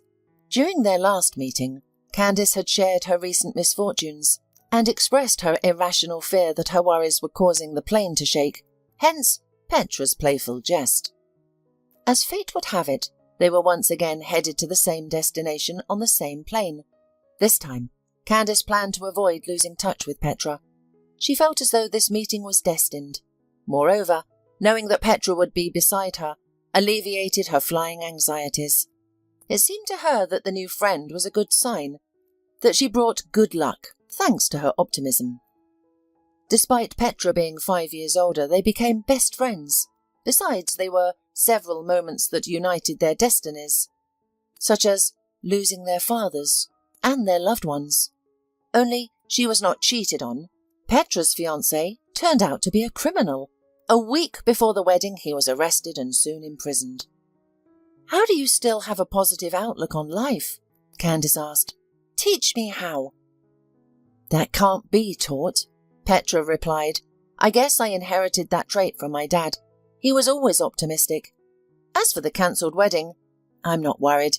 I'm glad I discovered my boyfriend's true nature before he became my husband. That argument can also apply to you."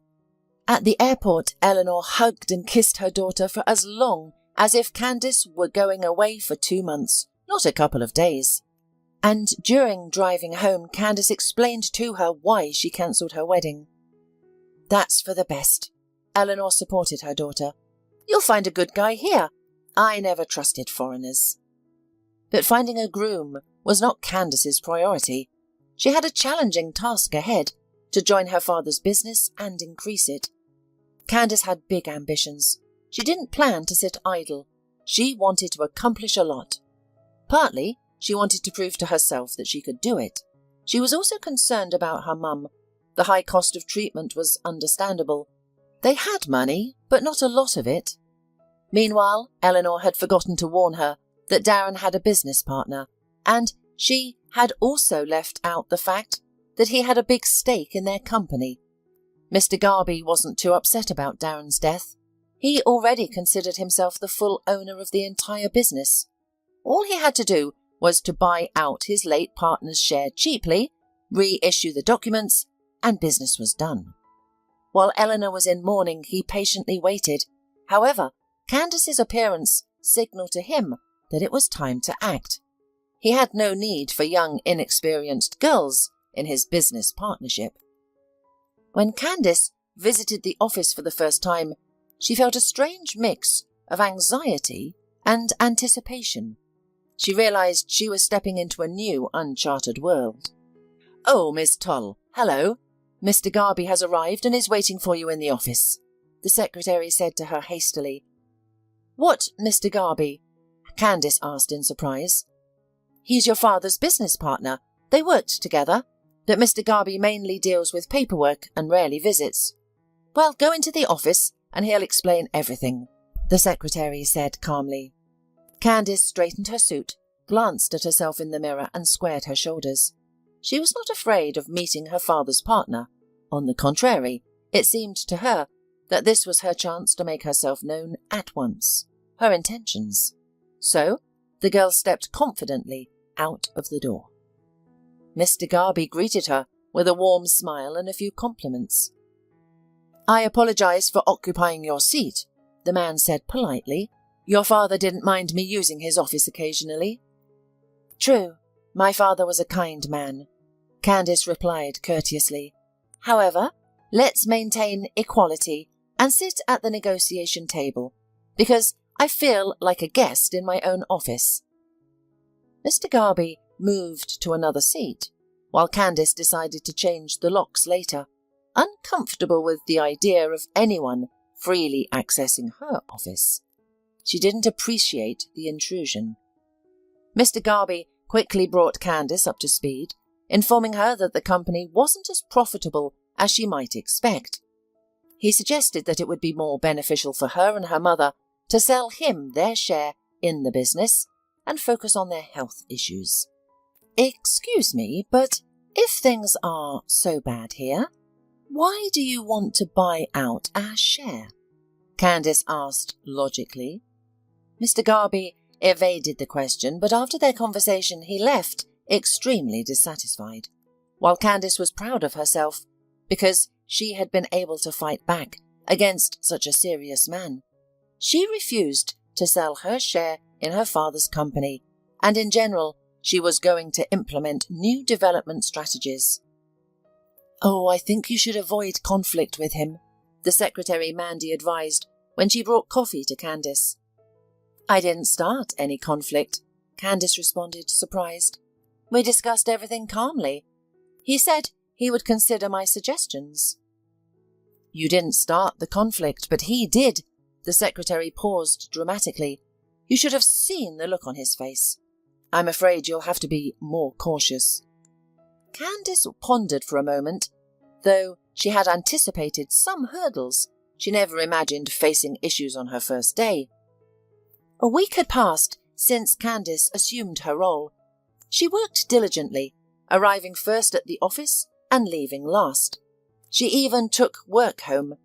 Candace had to prove to everyone that everything would be different now. At the start of the second week, Mr. Garby approached her again. His visit was unsurprising for her. Candace knew he wouldn't leave her alone now. "Don't you realise there are no prospects here anymore?" Mr. Garby asked. "I'm here to remind you that my offer still stands." "I'm doing fine," Candace replied. "In 3 weeks, we have a crucial meeting with all department heads.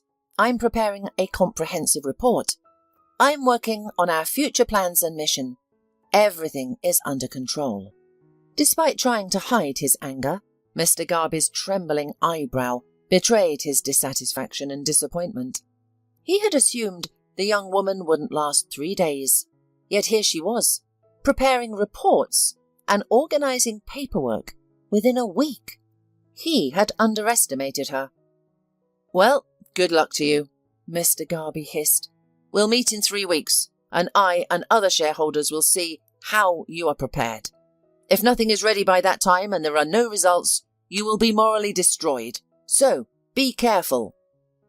Candace smiled tensely and thanked him for his concern, then gestured to the door pointedly. Just as Mr. Garby stepped out, came Mandy's scream. "What happened?" Candace asked fearfully. "He knocked over a cup of coffee on me," Mandy complained. "Good thing it wasn't boiling water. You really pissed him off." "Then I'm doing the right thing," Candace responded smugly. "Anyway, you can go home. Let's call it a short workday." Despite her confidence in herself, Candace decided to ask her mum about her father's relationship with Mr. Garby. In a few days, Eleanor was going to the hospital for a month. "Your father never involved me in the business side of things," Eleanor replied, "but he did mention a man called Mr. Garby and complained that he was putting undue pressure on him." Candace didn't tell her mother that this man was now bothering her. She didn't want her mum to worry before the hospital and blame herself for asking Candace to take charge. Candace had entered the game now, and she could feel the pressure, but despite the challenges, she refused to give up. In the 3 weeks leading up to the critical meeting with shareholders, Candace committed herself entirely to her work. She stayed late in the office, took work home, held impromptu meetings, and delivered motivational speeches. However, few employees matched her enthusiasm. Many were content with the status quo and did not wish to bother themselves. Mandy sided with those who supported the young boss. They even became friends, given they were close in age. Mandy was only 2 years older than Candace. Mandy mentioned that Mr. Garby had been visiting the office frequently, which was unusual for him. "He must be planning something against you," Mandy speculated. "I can't be certain, but some people close their computers as soon as I approach. Everyone is aware that I'm on your side. It's starting to feel like I'm being kept in the dark." "Don't worry, they might be planning to undermine or embarrass me somehow," Candace responded. "Let them believe they have the upper hand. Then they won't expect any retaliation from me." "Yes," Mandy agreed. "No one takes you seriously." The secretary's remark was unnecessary. Candace was aware that senior managers and deputies interacted with her from a position of superiority, even though she was technically their boss. Many openly showed their belief that she didn't belong. Her supporters were few. However, Candace had weathered many hardships, and the opinions of some managers and dubious executives didn't faze her. She was certain that no one could break her. No one could harm her more than life already had. On the eve of an important meeting, the young girl decided to relax and take a bath. She was exhausted from preparations, and relaxation eluded her. Besides, as if her worries weren't enough, a pipe burst the night before the important meeting. All Candace could do was turn off the water and call a plumber. The handyman arrived within an hour. He was a young man, about 25 years old, who appeared polite and respectable. He managed to fix everything in just 15 minutes. "I am grateful to you. You just saved me," Candace exclaimed. "That's my job," Colton replied modestly. "But it seems like you're not pleased with my work. You look sad." Candace sighed. "You're right, but it's not about your work. My mum's in the hospital and I don't have anyone to talk to." Colton was surprised at his own courage, but he offered her to share her troubles with him, if no one else was available at the moment. He was in no hurry to get home. He lived alone, and spending the evening with Candace seemed to him an excellent option. He was glad to help with more than just fixing pipes. Sitting in the kitchen with a cup of tea, Candace expressed her concerns about the upcoming day to him. "I feel like they're plotting against me and want to ruin my father's business," Candace confessed. "Mr. Garby is a menace in the industry, always acting in his own interest. Despite all my efforts, I feel like I'm not reaching my goals. It seems the company's fate is being decided, and my only support comes from my secretary and a few managers who hold no real power." Colton pondered for a moment. It was obvious that he wanted to help, but did not dare. The guy realized that it would look stupid if a simple plumber decided to advise something in such matters, but he knew that he could help.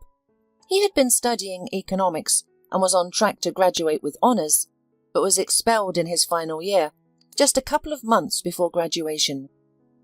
"Let me take a look at your documents. Maybe I can help," Colton suggested, finally gathering his courage.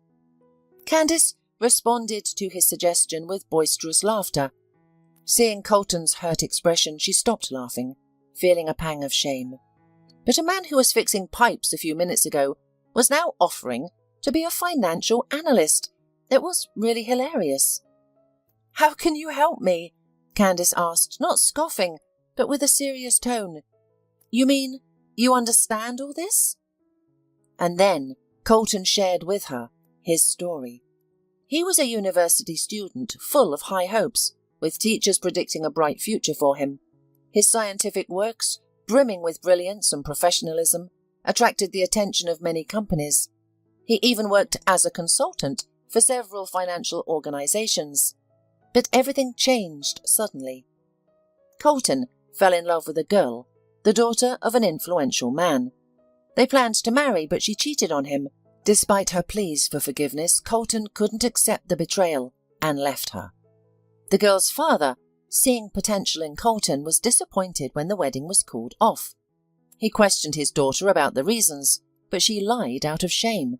She claimed that it was Colton who had been unfaithful, shattering her trust in men.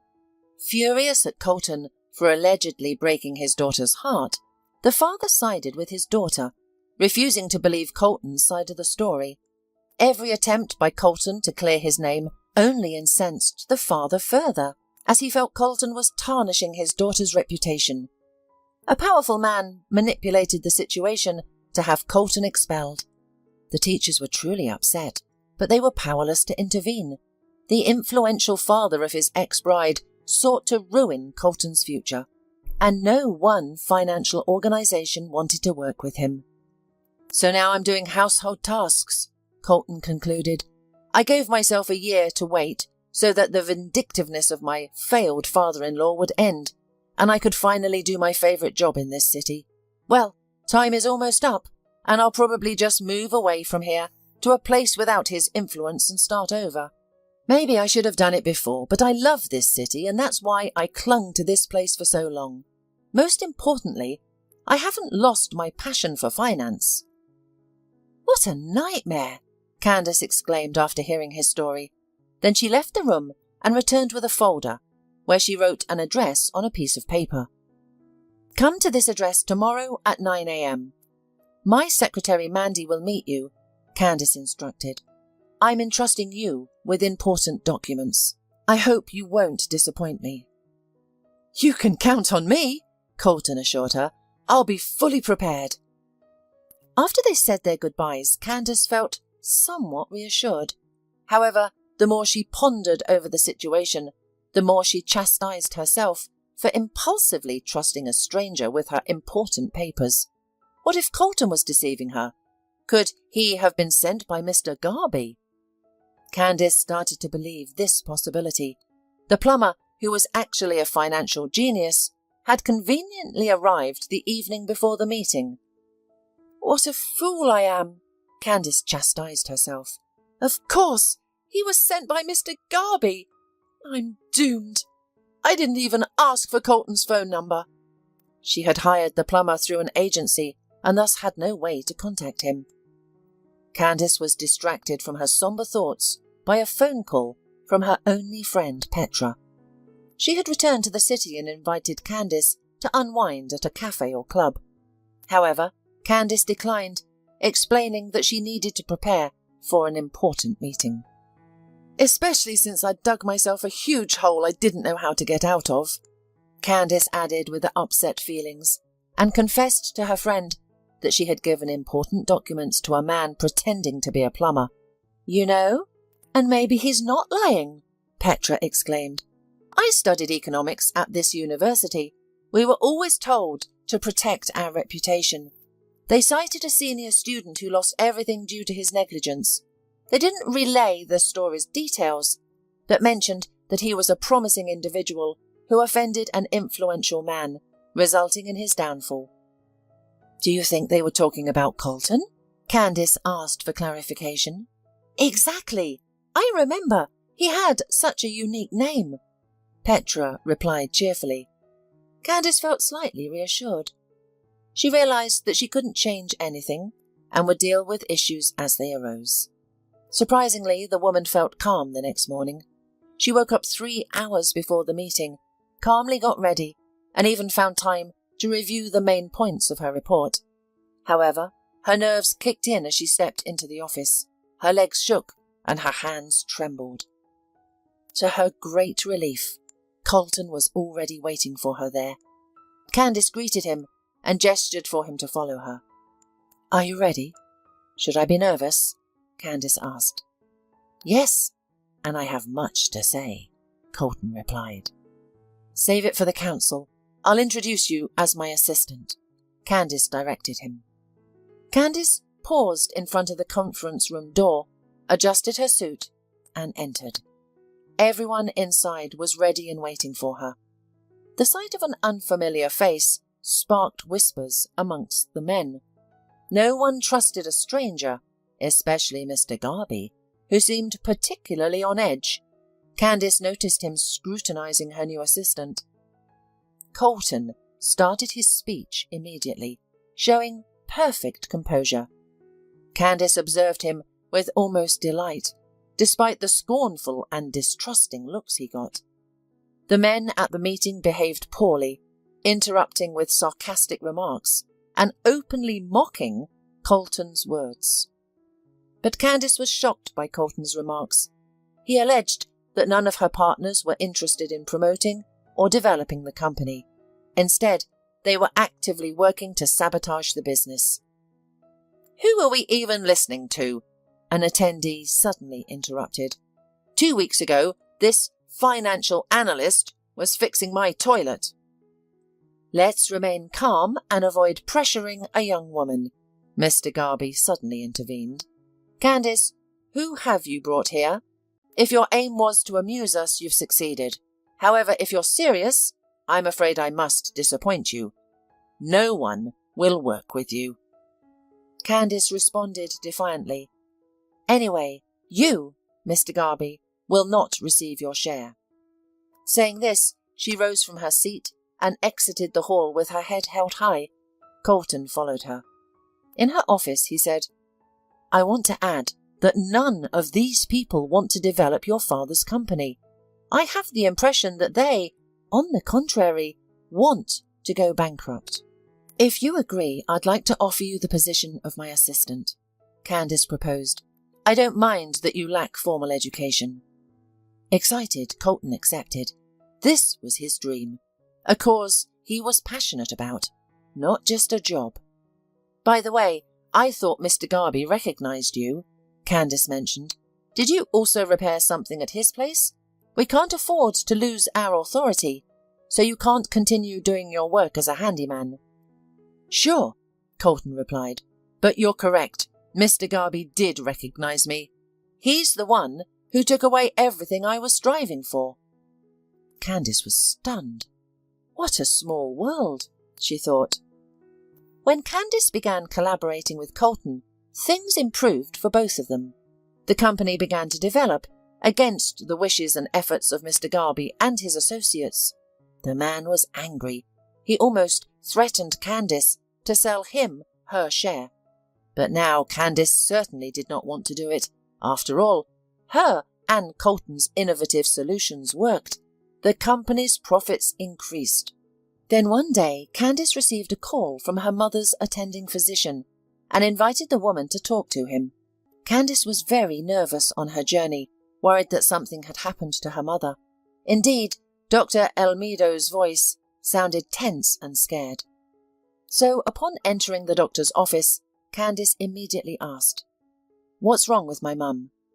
The doctor reassured her. "Don't worry, your mum is fine. In fact, she's doing great.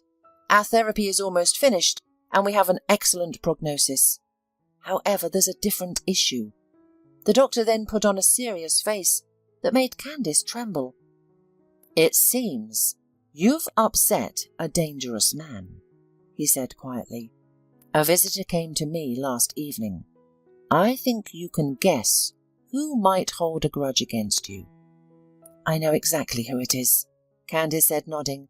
"There is only one person who dislikes me enough to abandon his moral principles." "He hinted that he'd be grateful if your mother didn't leave the hospital alive," Dr. Elmido confessed.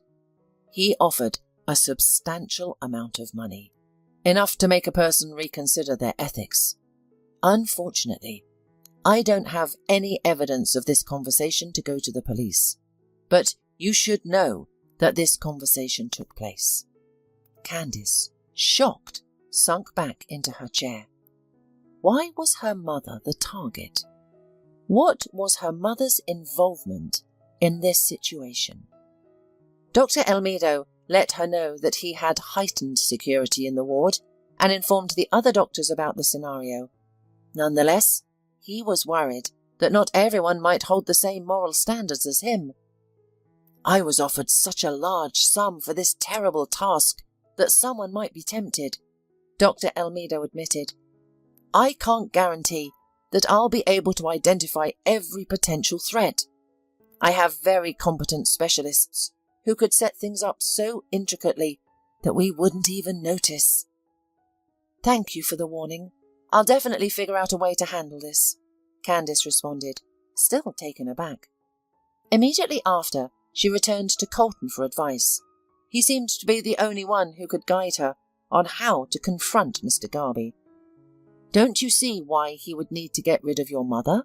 Colton asked earnestly. "It's obvious. Your mother is dying, you're distraught and distracted. An emotionally vulnerable woman is easy prey for someone like Mr. Garby." "How do I defeat him?" Candace asked, her voice trembling with fear. The thought of the businessman going to such extremes had never crossed her mind. "We will take advantage of the fact that Mr. Garby thinks that everything in this world is bought and sold," said Colton.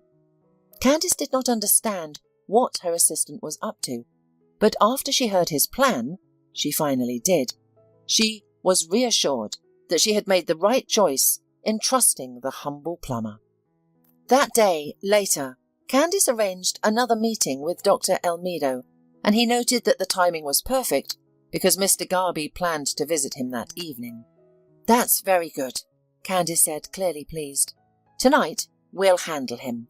Record everything he says on a tape recorder or preferably a camera. Then we'll take it to the police. With that evidence, he won't avoid punishment. No lawyer will be able to defend him. I have a friend who can leak this story to the media. We'll publicize it. We'll ensure this jerk gets a long sentence." Dr. Elmido promised to do his best. By evening, the tape was already with Candace. They were ready to execute the next part of their plan to oust Mr. Garby. The following morning, Candace called him and scheduled a meeting. She informed the police about their meeting that evening. Mr. Garby strode into Candace's office as if he already owned the place, especially after she had told him she was ready to sell her share. "I am very pleased that you agreed," Mr. Garby said arrogantly. "Now the price will be less, as you've taken too long to decide." Despite Mr. Garby's audacity, Candace maintained her performance. "I'm in trouble. My assistant betrayed me. My mother is ill," Candace said, trying to shed a tear. "I've improved our department significantly. It should be valued more." Mr. Garby waved his hand, refusing to increase the price, and at this moment he truly felt his power. But Candace suddenly switched her tone. The police already waited outside the door, ready to burst in and arrest Mr. Garby. "Do you think I would humiliate myself in front of you? According to your plan, I should have surrendered. But your mistake is that you underestimate people. You think money and connections grant you opportunity and impunity, but they don't. My mum will live. The company will prosper and develop, and Colton will achieve great things. As for you, Mr. Garby, you will rot in jail." Mr. Garby slammed his fist on the table and attempted to lunge at Candice, but he was restrained by the police officers who entered the office. The man shouted threats, only falling silent when shown a video recorded of him paying for the crime he had plotted. Dr. Almeida deliberately asked several questions to make Mr. Garby repeat his instructions, making any denial futile. Thus, with the help of Colton and her mother's doctor, Candice rid herself of Mr. Garby forever. Candice was now in charge. Her colleagues, who once mocked and opposed her, had come to recognise her strength and respect her. Their attitudes towards her had changed. 2 months passed. Eleanor returned home, and things seemed to be improving. Candice and Colton spent a lot of time together, their relationship evolving beyond mere friendship. "I realise I know a lot about you, but nothing about your family," Candice mentioned during a casual lunch with Colton. He responded that he knew very little about his own family. He had grown up in an orphanage, abandoned by his mother shortly after birth. He knew nothing of his father. Candice felt sympathy for Colton. She began to understand why he was so determined to succeed, why his desire for a normal life was so strong. She also understood why he was so kind and compassionate. He had endured life's hardships too. She believed that such experiences could only make one a better person. The more Candice got to know Colton, the more her respect and affection for him grew.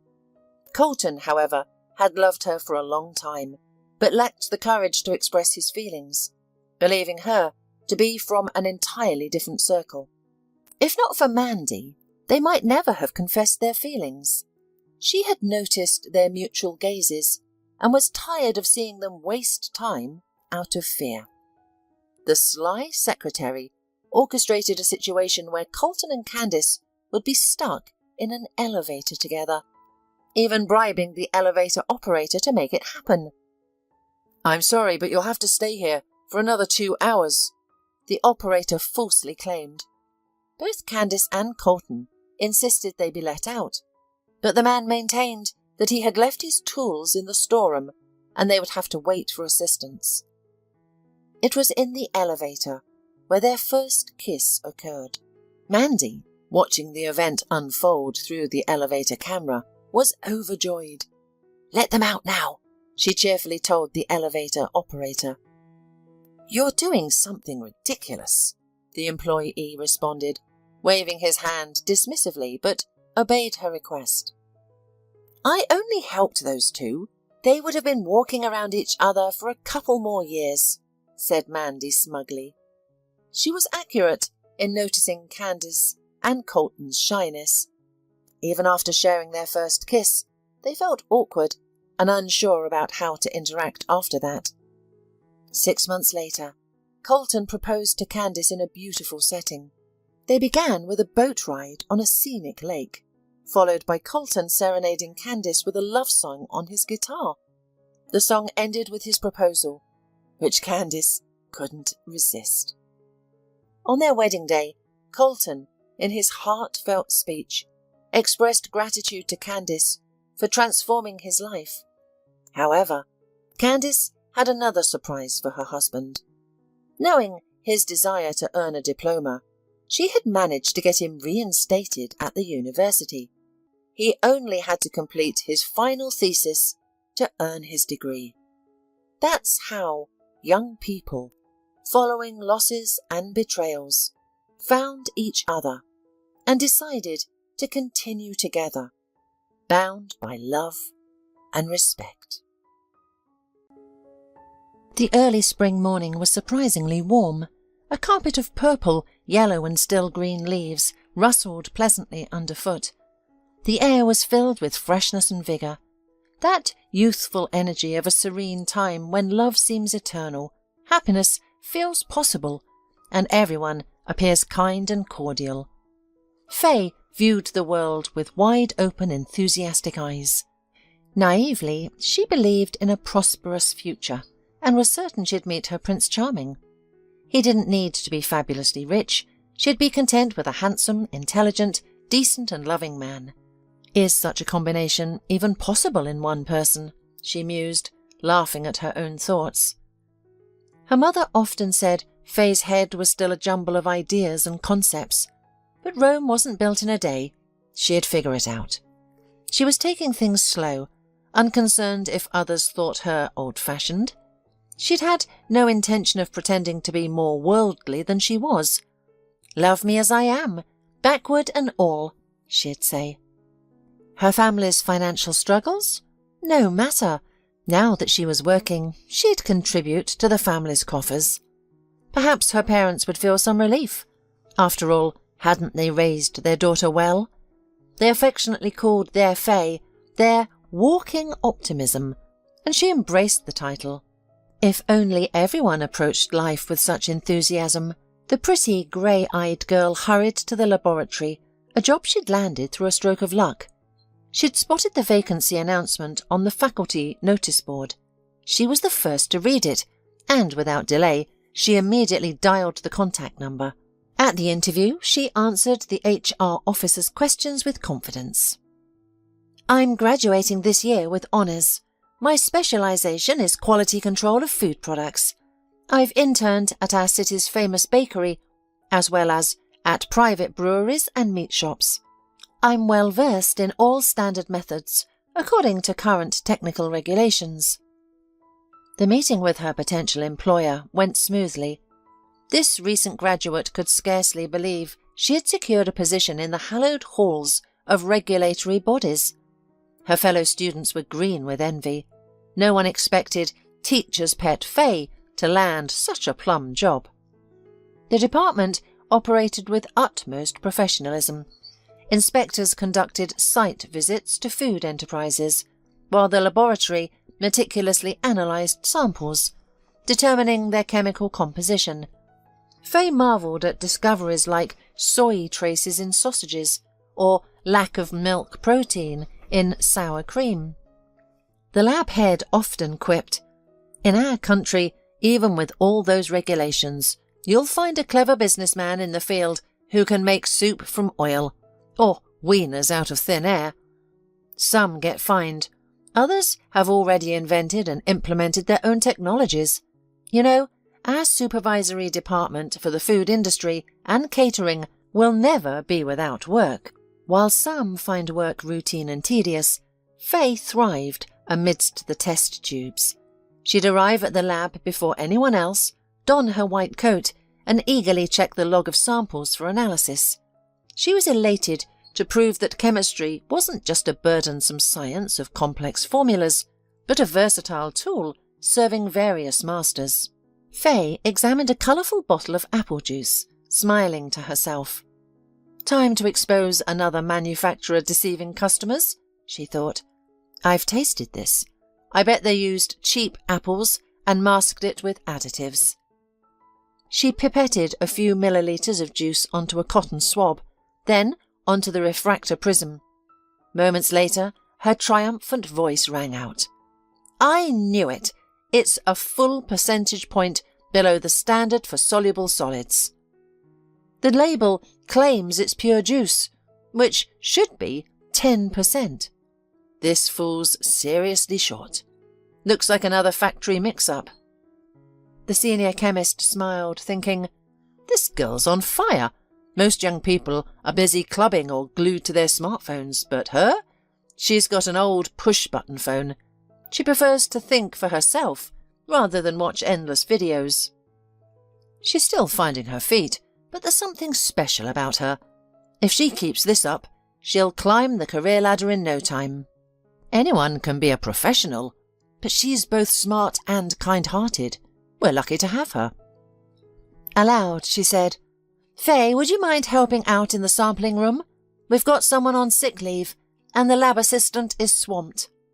Faye logged the test results, marking them as non-compliant with regulations, then bounded to the first floor to assist her colleague. A long queue had formed at reception, which was hardly surprising. This was the only food laboratory in the city with such cutting-edge equipment, capable of both meticulous research and rapid analysis. It attracted a diverse clientele: food product manufacturers, restaurant and cafe representatives, retail outlets, and entrepreneurs importing exotic products into the country for the first time. For almost 3 hours, Faye had been completing paperwork, filling in selection act forms, writing testing referrals, logging applications in the journal, and issuing payment receipts at the cashier's office. The process seemed endless. For the first time, despite her usual enthusiasm, Faye felt tired. When the next customer approached, she initially didn't register what they were holding. As she reached out, she recoiled. On the counter sat a small teddy bear with button eyes, and peering through the window was a very attractive young man who immediately tried to joke. "Good afternoon, miss. I'm not alone. I'm with my little friend. But here's the trouble. When I saw you, my teddy bear declared he's ready for a new owner. His heart now is yours, as is mine. Where shall we place the samples of the products?" Faye was taken aback. She wasn't a complete savage. At school, she had a friend just like herself, the nerd Vincent. This boy, moderately plump with rosy cheeks, possessed remarkable computer knowledge and skills. Any gadget, from phones and tablets to complex hardware, became obedient in his hands within minutes. Vincent deserved every accolade. Homegrown genius, self-taught prodigy, God-given talent. But his conscience was spotless. No virtual dirt clung to him. In 10th grade, he hacked the school server, accessing the restricted area where teachers and parents discussed sometimes contentious academic issues. Vincent didn't publicize his findings, but shared them only with Faye. From then on, they both knew about the surprises the older generation had planned, including test dates. Although, without that information, Faye herself was a top student, rarely earning anything less than an A. After this computer feat, Vincent spent many hours teaching Faye to navigate the World Wide Web like a fish in water. She became proficient with their programs, learning to access not only surface-level information, but also data hidden by professionals that could be useful to her. At graduation, the shy Vincent invited her to a slow dance. He awkwardly embraced her and whispered hotly in her ear, "Faye, I really like you. Please wait for me. You go to the chemistry department, and I'll hone my skills at the computer science faculty. I've already been enrolled in the first year after winning the City Olympiad on information technologies. Someday, I'll become a sought-after specialist and provide us both with a comfortable life." He clumsily kissed her on the cheek. Faye thanked him for his kind words, but admitted she wasn't thinking that far ahead. She agreed to maintain their friendship and help him when needed, but she couldn't bring herself to tell him that she wasn't interested in him romantically. Since that memorable evening, they occasionally crossed paths and went to the movies together when their university schedules allowed. They talked and chatted, but neither pursued anything further.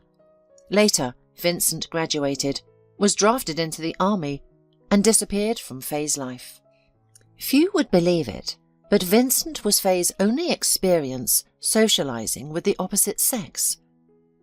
At university, she willingly shared her expertise in handling chemical equipment with boys, but no romantic overtures from potential suitors followed.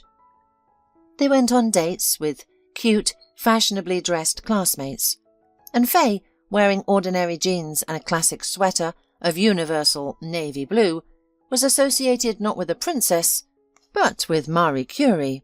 She was seen as capable of discovering new chemical elements, but unsuitable as a romantic partner.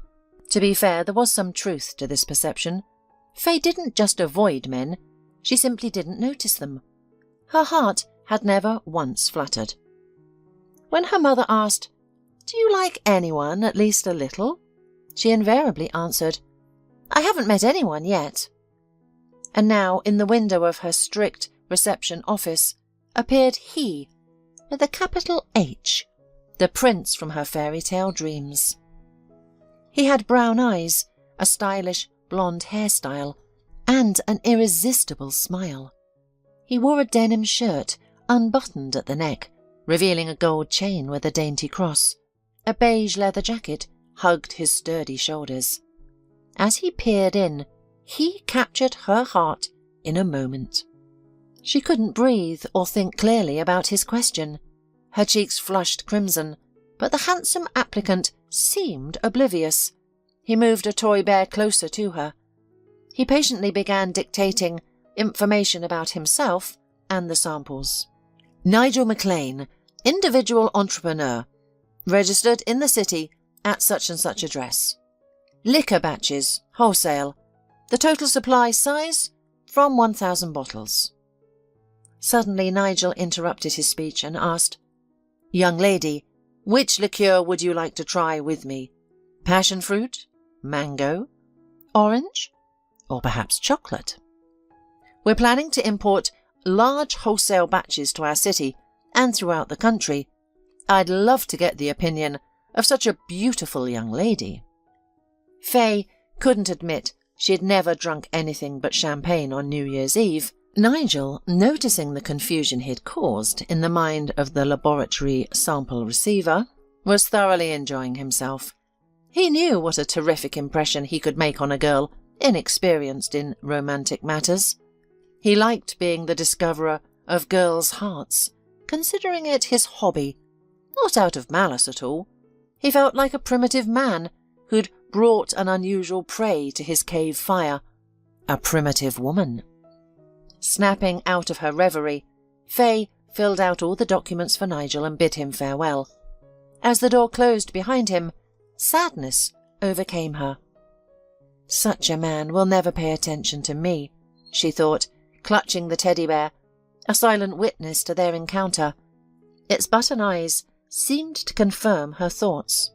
The shout of the second laboratory assistant broke her trance. "Faye, are you heading home? What a day we've had. It's been tough. Thanks for your help." Both gladly shed their white coats, symbols of their positions, and went upstairs, discussing the pile of samples they'd received. Faye tried to forget her vision of the prince and the feeling that had suddenly flared in her heart, but indifference was impossible. She walked out of the building as if in a fog, nearly tripping on the last step. But to her great surprise, in front of the office, holding a bouquet and standing near an expensive car, was a smiling Nigel. He gestured to the car door. "Your carriage awaits, mademoiselle. Where shall we whisk you away?" Faye's legs weakened. Her fairy tale continued. She got into the car without hesitation. In his presence, as if hypnotized, she didn't question where they were going. She asked nothing. Her idol was there. Everything else could wait. She didn't even worry about her appearance or attire. Nigel's approving gaze extinguished any doubts in her soul. She felt he liked her completely. Nigel brilliantly played the role of a man madly in love. He was accustomed to seducing young girls, but this time the affair refused to follow its natural course. Faye didn't gaze into his eyes, promising sensual pleasures, didn't pout if his gifts weren't to her liking, didn't measure their relationship by the value of his offerings. He was even touched that she always carried the small toy bear in her purse. What to do about this little prude, he pondered. In matters of love, he, a jaded womanizer, now had to pretend to be an angel or cherub. Faye is about 23 with no sensual experience, yet she doesn't consider herself an old maid and isn't afraid of seeming alien with her old-fashioned views. Of course, it's weird, but challenging. Faye, head over heels for Nigel, always refused to all invitations to her boyfriend's apartment, overnight trips to the country house, and hotel room rentals. She allowed him to kiss her only after a couple of weeks, but she firmly stopped his attempt to unbutton her blouse. Nigel thought she might even slap him. He froze, his mind racing. She's not a woman. She's some kind of ancient relic with that attitude. However, she can't be as cold as ice. She responded to my kiss so passionately that my head spun. The man realised he had never encountered such quarry before. Breaking through Faye's defences became a matter of male pride. No one had ever rebuffed him like this. He tried with increasing passion to hurry things along, but to no avail. He used to enjoy discussing his conquests with his buddies. Now he kept mum. There was nothing to brag about. Anyone else would have given up, but Nigel wasn't one to quit. He decided to approach the girl differently, hinting at a quick wedding and professing his first ever love. Faye didn't walk on the ground. She fluttered, hovering in the clouds. She got it into her head that if Nigel had started talking more often about getting married, their first wedding night would only happen after the wedding. She had been talking to him about it all the time, not noticing that his eyes filled with a sinister glint, a sign that didn't bode well for her. She had already told her parents and colleagues that she would soon marry the son of a businessman. The McLean surname was well known in the city. Many residential neighbourhoods were built by Gary McLean, owner of a large construction company. He was even renovating the old building in the centre. His father had been a bricklayer in the old days, and that's how the construction dynasty was formed. Being related to this family was worth a lot. Who knew that the heir to the family name, before diving headlong into his father's business, would decide to start a small trading venture to make money? Then everything became a chain of lucky coincidences for Faye. A request from her superiors to help with sampling, an acquaintance with Nigel, his unexpected infatuation.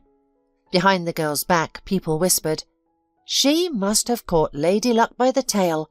After all, there is nothing particularly remarkable about her. A nice appearance, but she generally resembles a grey mouse. Neither sharp of mind nor stylishly dressed, nor talented at presenting herself. And yet she has captured the heart of such an eligible bachelor. The saying must be right. Better to be born lucky than beautiful." For the first time in his life, Nigel could not understand himself.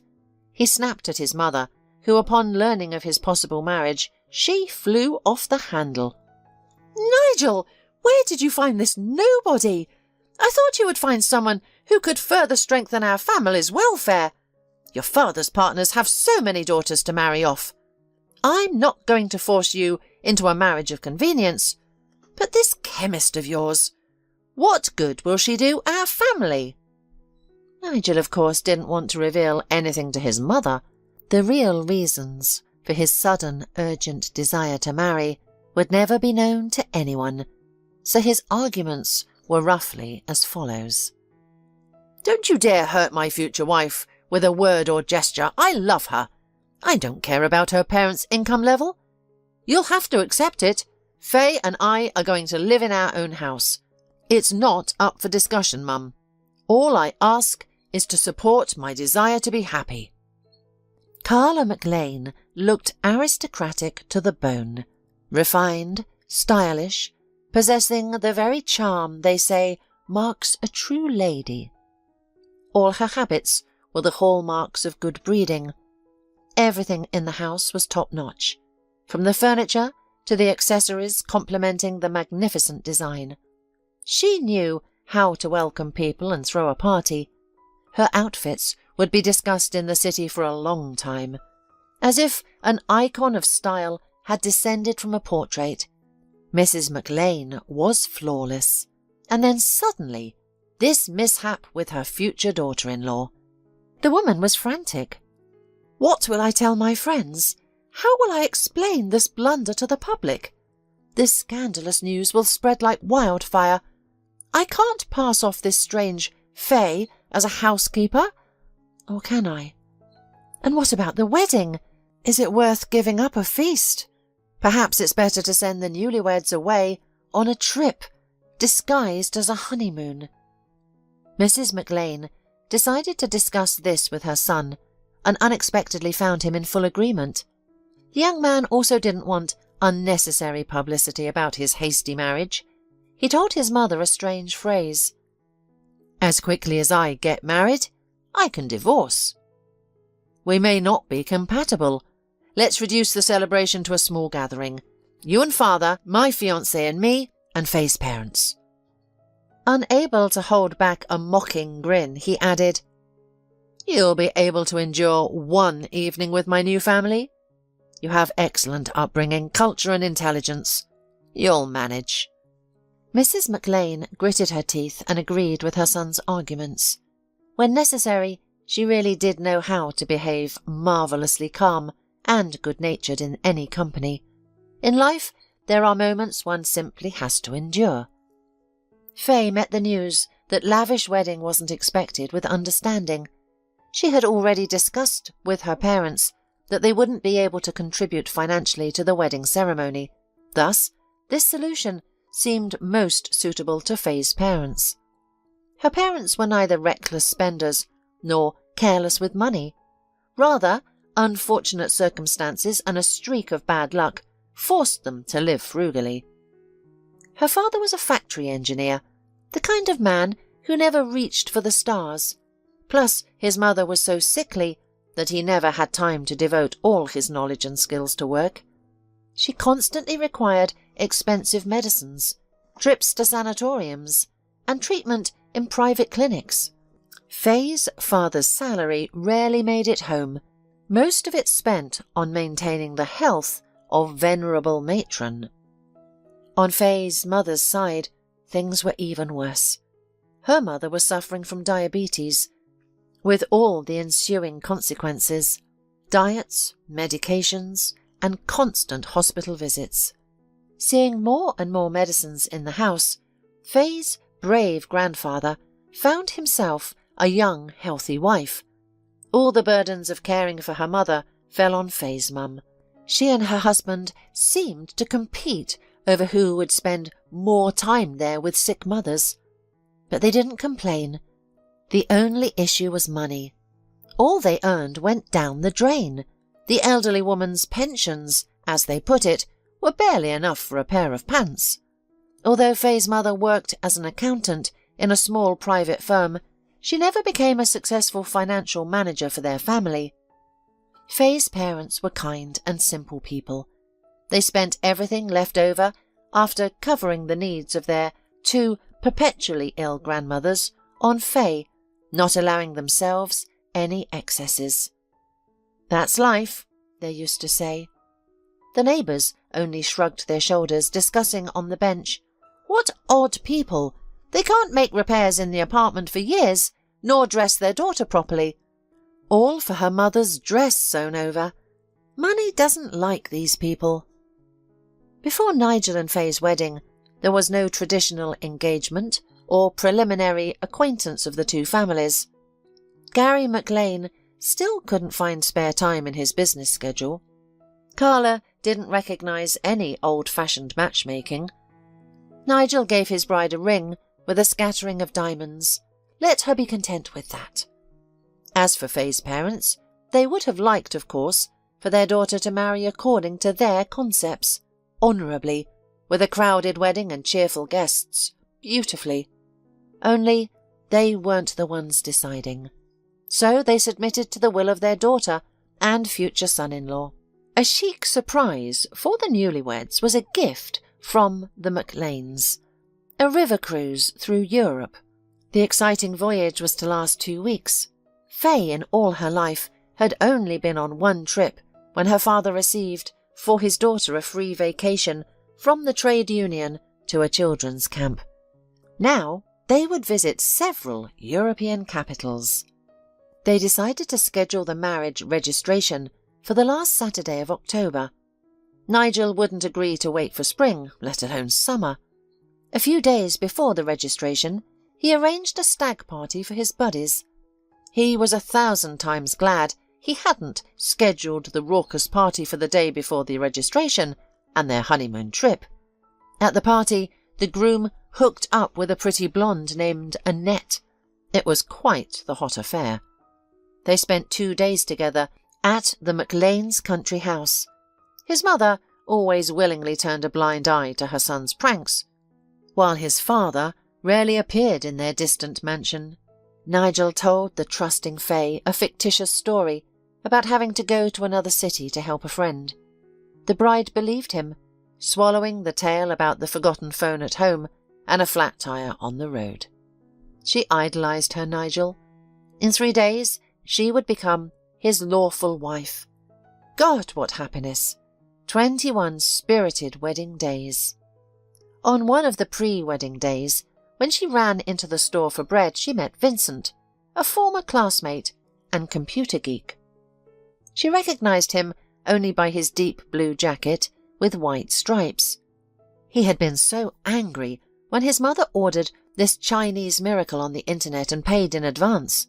Just a year ago, he looked funny in this jacket, like a bright, inflatable balloon visible from afar, but he didn't want to offend his mother and used to wear it without any complaints.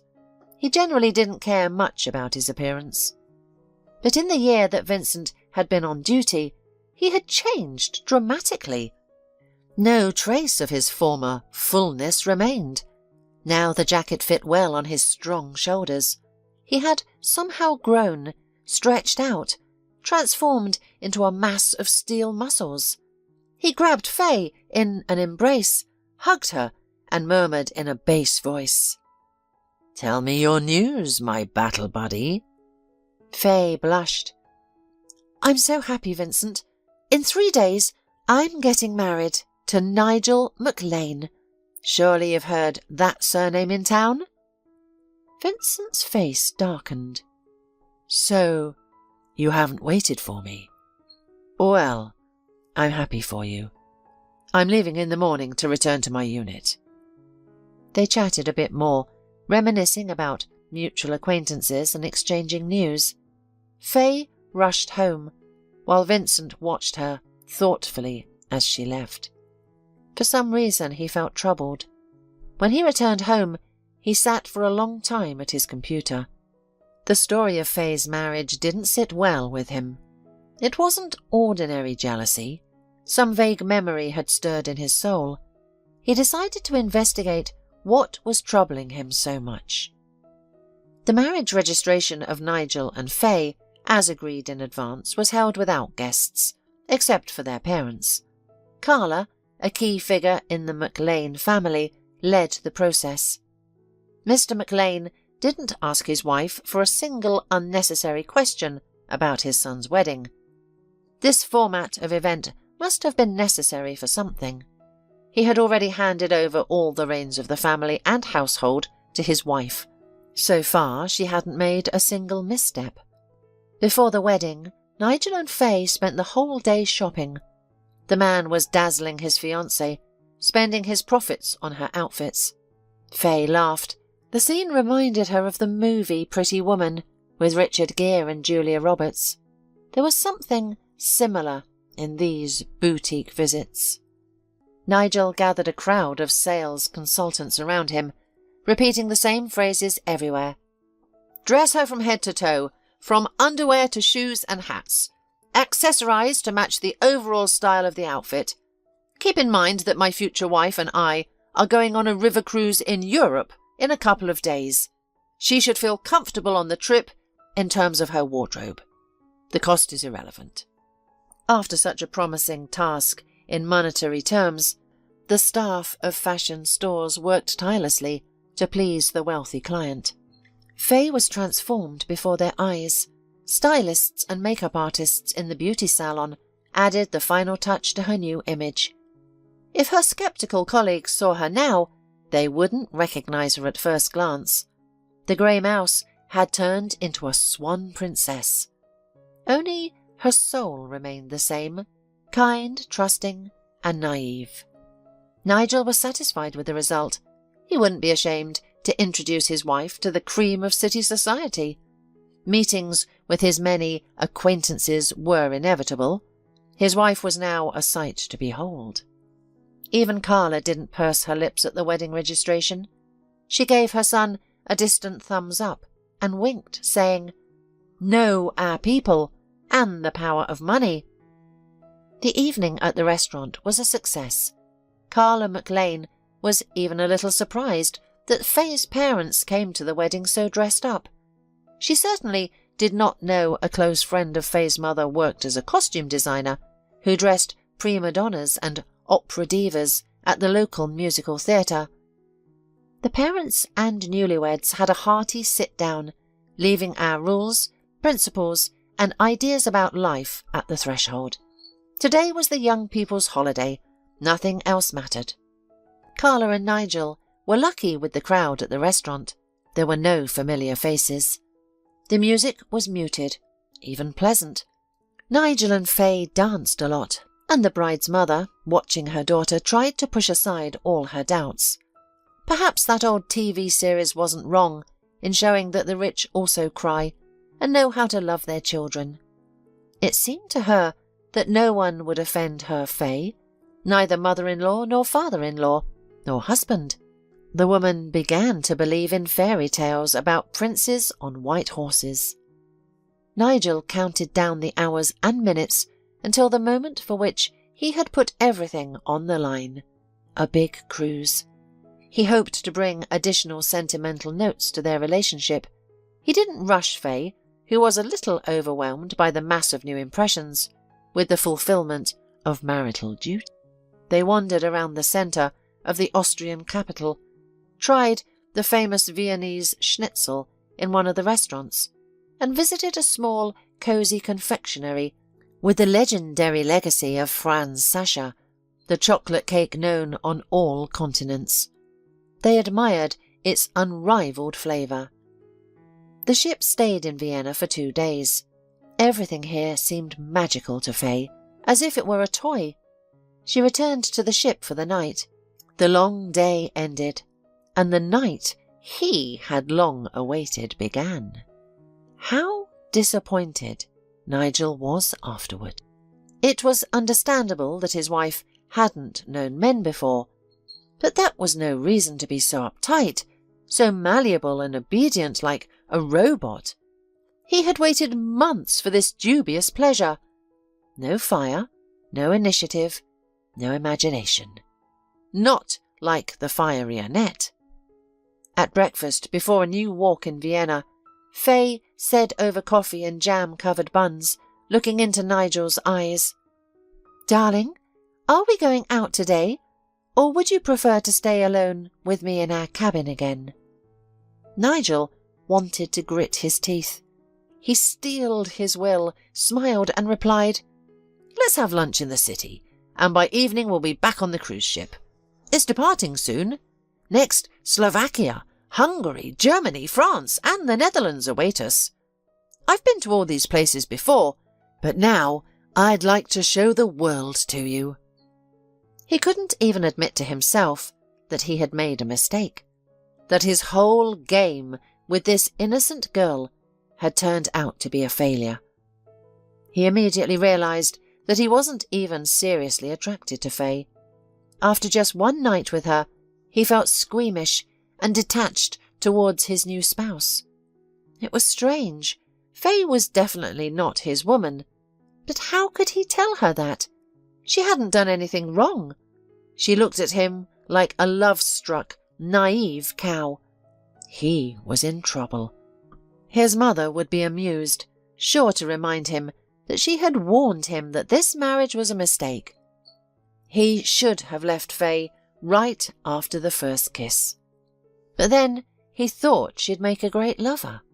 Or had he done something wrong this time? Taken the wrong approach? After the ship's solemn departure from the river pier to the sound of Strauss waltzes and a lavish dinner with champagne, Nigel decided to give himself and Faye a second chance. He, who perhaps couldn't even name the exact number of women he'd been involved with, couldn't describe the feeling he had after another night with his wife. Everything seemed as usual, nothing extraordinary, but Nigel had a growing conviction that Faye understood everything, yet chose not to acknowledge it. He saw no passion, no warmth towards a man she supposedly loved deeply. This was something he had never encountered before. The rest of the honeymoon followed a formulaic pattern. Afternoons were filled with a parade of European cities: Bratislava, Cologne, Budapest, Strasbourg, and Amsterdam. Faye's eyes burned with excitement, especially when it became clear Nigel spoke German and French quite well, and knew a lot about European life without needing guides. She was so proud of him. At night, it was back to the uncomfortable reality. Faye was afraid to confess to her husband that at night she was tormented by a wild, primal fear by his side. She worried her body would seem unattractive to him, so she delayed intimacy at every opportunity. How could she be uninhibited? She feared she was doing everything awkwardly, didn't know how to act, and couldn't understand whether Nigel felt pleasure or disappointment with her. Psychologists have grown weary of advising young people, if something embarrasses you, discuss it openly. Voice your doubts. Ask your partner what they would like, and be clear about what you're missing. Nigel was experienced but careless. He didn't ask Faye anything. Faye was inexperienced, fearful, and too modest, old-fashioned in her desires. The family life of two people shattered into splinters on the ground of complete disharmony. Faye's mother had never had such conversations with her daughter, and Nigel was too spoiled by women's attention, too arrogant to realise he should simply ask his wife why she behaved this way. Both of them were looking forward to returning home. Nigel longed to see Annette as soon as possible. Faye assumed that fulfilling conjugal duties on a planned schedule wouldn't be so frequent. She would get used to it, adapt to this area of man-woman relations. Both sensed that changes were coming to their young family, right now, immediately. But what kind of changes would they be? Faye enthusiastically told her parents about the outstanding places she had seen, lovingly handing out gifts. A wonderful soft and fluffy cashmere pullover for her father, and real French perfume for her mother. She hugged them and couldn't stop talking. She had missed them so much, and not a word about her doubts and problems. It wasn't customary to discuss such personal matters. As Faye prepared to return to her husband's house, where they now lived with Nigel, her mother suddenly remembered. "Faye, Vincent came by and left a bulky envelope with some papers. I didn't open it, of course. He said to make sure you read it. It's important." Faye kissed her mother's cheek, thanked her, and promised to look at everything soon. She didn't want to go home, though she couldn't admit it even to herself. Things between her and Nigel had completely fallen apart. It had been only a few days since they'd returned from Amsterdam, and he hadn't spent a night at home, citing meetings with friends, eager to hear about his trip to old Europe. Mrs. McLean treated her daughter-in-law as if she were invisible. Gary McLean worked around the clock. Where he had found the strength for such a schedule was anyone's guess. Since the newlyweds' return from their cruise, they'd only seen him one time at breakfast. Faye kept wondering, is this normal in all wealthy families? Thank goodness my vacation ends soon. I will be back at my beloved job. However, Faye's devotion to her work had bewildered her mother-in-law when they unpacked after the trip. Carla was even shocked. Normal ladies bring back clothes and cosmetics from Europe, but my daughter-in-law brought German laboratory glassware. Faye's explanation was equally baffling. "Now I can do some of my tests with this precise equipment. It'll make my work so much easier." Carla clutched her head thinking, "This Faye isn't normal. Living with her, I don't need to see clowns at the circus." She tried to discuss the young wife's oddities with her son, but he merely waved her off. "Leave her be. Let her have her fun," he said, before leaving for the day without explaining his business. Annoyed by her daughter-in-law's quirks, the mother-in-law wanted to ask Nigel again when he planned to start working for his father's company. Gary had practically moved into the office. He could use an educated assistant with a law degree, she thought, but her son was already gone on his business. It seemed he'd grown weary of marriage, but who could understand these modern young people, always glued to their phones? Faye closed the bedroom door and laid out souvenir magnets on the bed, reminiscing about European cities. Searching her purse for her phone to check when her husband would be home, she found the envelope from her friend Vincent. She extracted several sheets of paper, the first titled Dossier on the McLean Family. Faye smiled. Vincent's done a whole investigation. On the first page was a handwritten note. She could almost hear her friend's voice. Faye, my dear, don't take my notes lightly. I've honed my data mining skills over the years. I think you might want to know what your new family is really like. Hugs, always yours, Vincent. Faye hesitated. Should I uncover the skeletons in my husband's family closet? Curiosity won out. She began reading the printed information, and after a quick scan, she stared out the window for a long time. Then she reread the same page more carefully and thought, this can't be. There must be some mistake. Carla was bored and itching to stir up trouble. She surveyed the living room from her deep armchair by the TV, went to the kitchen for orange juice, and regretted giving the maid the weekend off. The housekeeper and cook are getting lazy, she thought. I just gave them a few days off, and now they want next Saturday and Sunday too. The dusting can't wait, and we could use a thorough cleaning. Carla kept a tight rein on household cleanliness and didn't cut her staff any slack. Faye tried to sneak into the kitchen for water. After reading Vincent's message, her throat was parched and her head spun. Seeing her, the mother-in-law couldn't resist the opportunity to needle the young woman. She abruptly rose from her comfortable seat and headed for the refrigerator. Faye, where does Nigel keep disappearing to? Has he already lost interest in you? It's not surprising. I've never understood what people from such different backgrounds have in common. There's an enormous gap between you.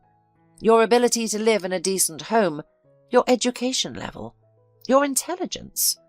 I understand the boy's hormones were raging, but he seems to have cooled off quickly. He doesn't even come home some nights. Perhaps you should read some self-help books on how to keep a man. In the meantime, since you have nothing better to do, here's a bucket and mop. Please clean the floors, since you're not good for much else. Faye spun around, glaring at the woman from head to toe, and retorted, Why don't we start my training now, since such an experienced teacher is at hand? You can show me how to slip sleeping pills into a man's drink and rob him. You have extensive experience in that field, don't you? Carla froze. Her head thoughts jumbled. How does this little wretch know about my past? Impossible. Carla Keene embodied the saying, a little dog is always a puppy. She seemed to exist perpetually in this role, petite, naive, and innocent, evoking a desire to protect such a creature. At 18, Carla looked like a 14-year-old, yet she was the perfect nymphette, a small female perfection. Carla's first life lesson came from her mother, a woman obsessed with men. As far back as Carla could remember, her mother was always embroiled in some stormy affair, but oh, how brilliantly she set the stage for love. Working as an actress in a small theatre, forever cast in minor roles, she had become a master of improvisation. Returning from school, Carla might find not her mother, but romantic Juliet, or the brave brigand from the Snow Queen. On the actual stage, her mother often got roles with lines like, "Dinner is served," but at home she was the star. Men were enthralled by her colourful fantasies, and Carla absorbed the art of beguiling beaux.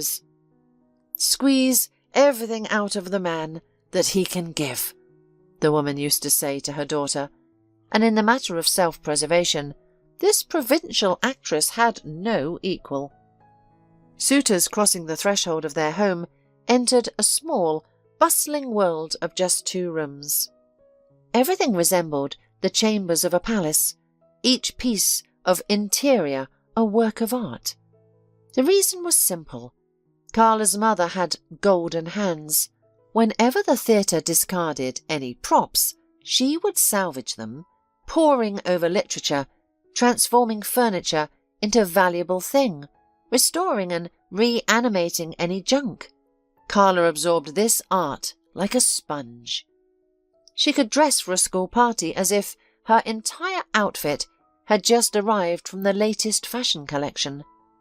Her mother sewed, knitted, embroidered, painted, sculpted, and scoured thrift stores and antique shops, sometimes acquiring old paintings and figurines for a pittance. Men, unsophisticated in glamorous things, would freeze in awe upon entering their house. Little did they know that this luxury was the landlady's creation from old trash. Carla's mother kept no special secrets from her daughter. Carla knew from childhood that her mother wasn't just reading a book with another partner in the next room. The only thing unclear to her daughter was why these beautiful romances never blossomed into something more. When Carla turned 16, she asked her mother directly, "Where did Ben go? He used to dote on you, couldn't breathe without you, but he disappeared like all the others. What's wrong with them, Mum? Why haven't I had a stepfather in all these years, since your divorce from Dad?" Mum didn't try to be evasive. "You know, daughter, I never learned to choose unmarried men as lovers. I follow my heart. They follow their minds. And men rarely leave their families for the sake of a bright passion, and her picturesque nest, where they're carried in on a cloud of passion. Remember, baby, don't be like me. Get yourself a married woman status at any cost. You've had quite the education in the art of charming men." After this conversation, Carla pondered her mother's words. Then, as if by chance, she met her old friend who had moved to the capital with her parents and was now visiting her grandmother in their hometown. "Ah, Carla, I've set up such a business in the capital," the friend said with enthusiasm. "You'd fit right in from the start. I need girls who look like teenagers, just beginning to mature, outwardly innocent as lambs. Summer vacation's coming up. Come, see me in the capital. You won't regret." Why not? Carla suddenly thought. My mother's having another affair, and I'll only be in her way. I'll go away, as if I'm just visiting, to unwind and see what my friend is up to.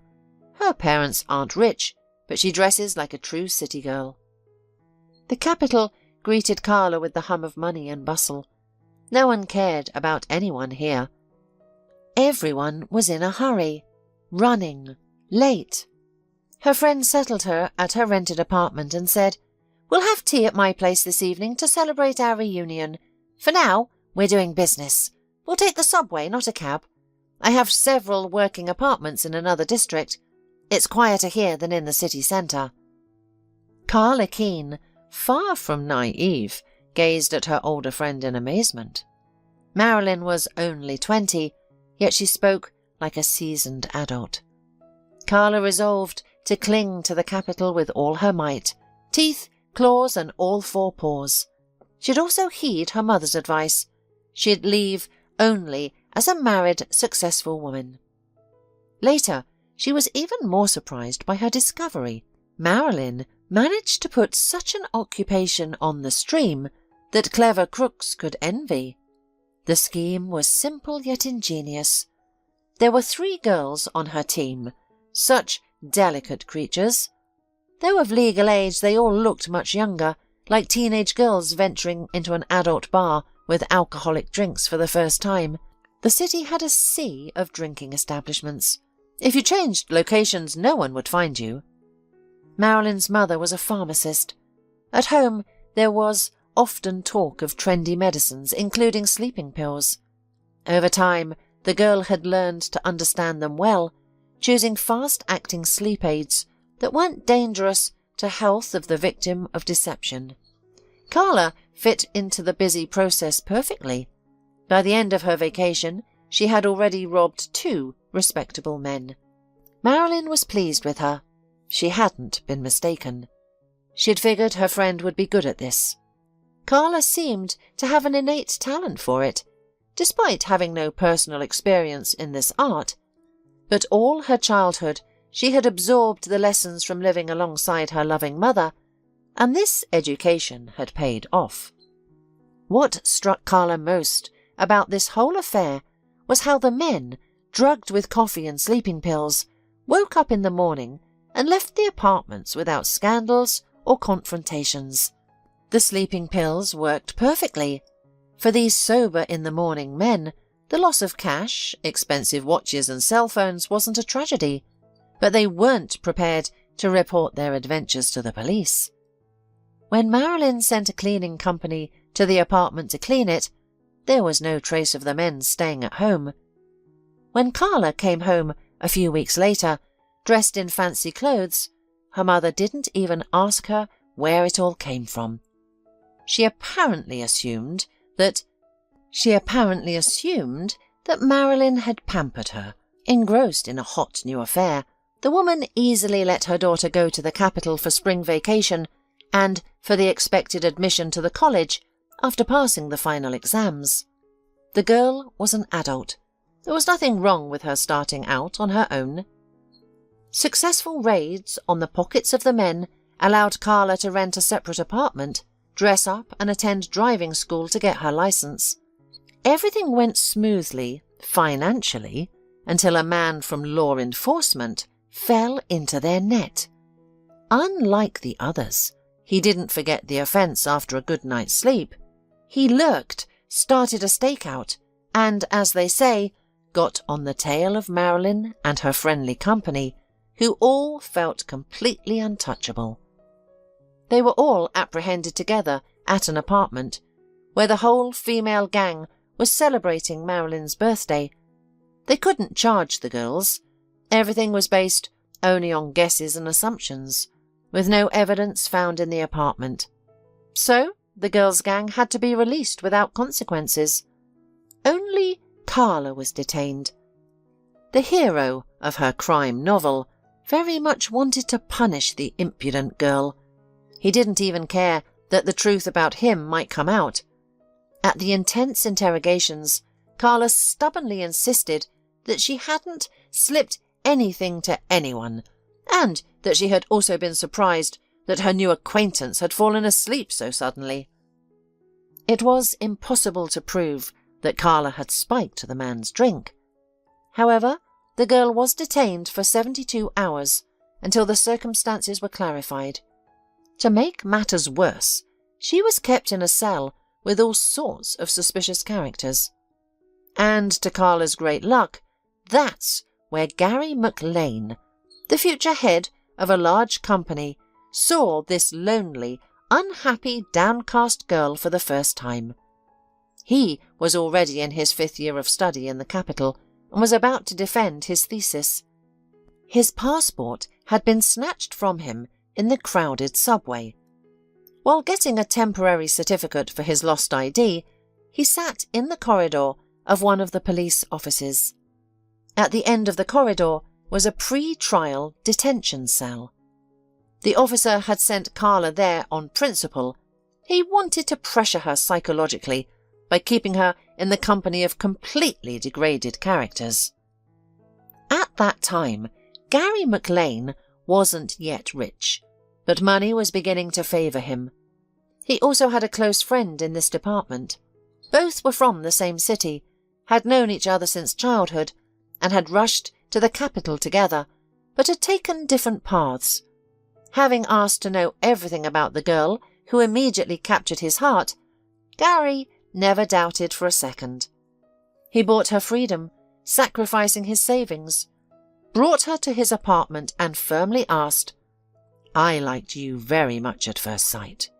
I know your whole background, but that doesn't stop me. In 2 months I'm graduating from university and returning to my homeland. I want you to come with me." At that moment, Carla, frightened by recent events, didn't care who became her saviour. She feverishly washed off the moral dirt under the shower for an hour, then asked Gary a single question. "And as who do you invite me to your hometown?"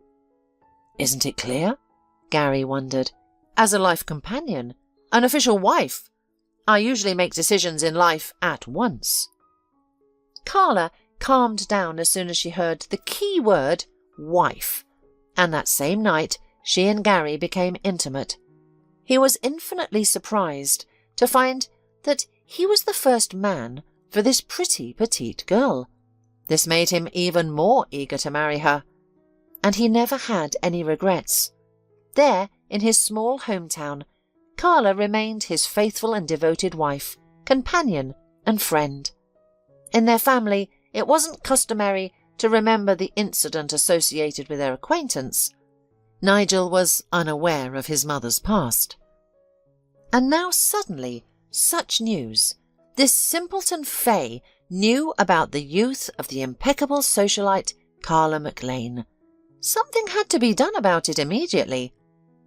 Satisfied with the effect of her words, Fay poured herself coffee instead of water, took a plate with a couple of cakes, and decided to call her husband again.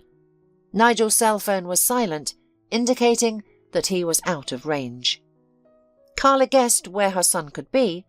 Having already spoken with the security of their country house, she easily discovered that her son was having fun there with another woman.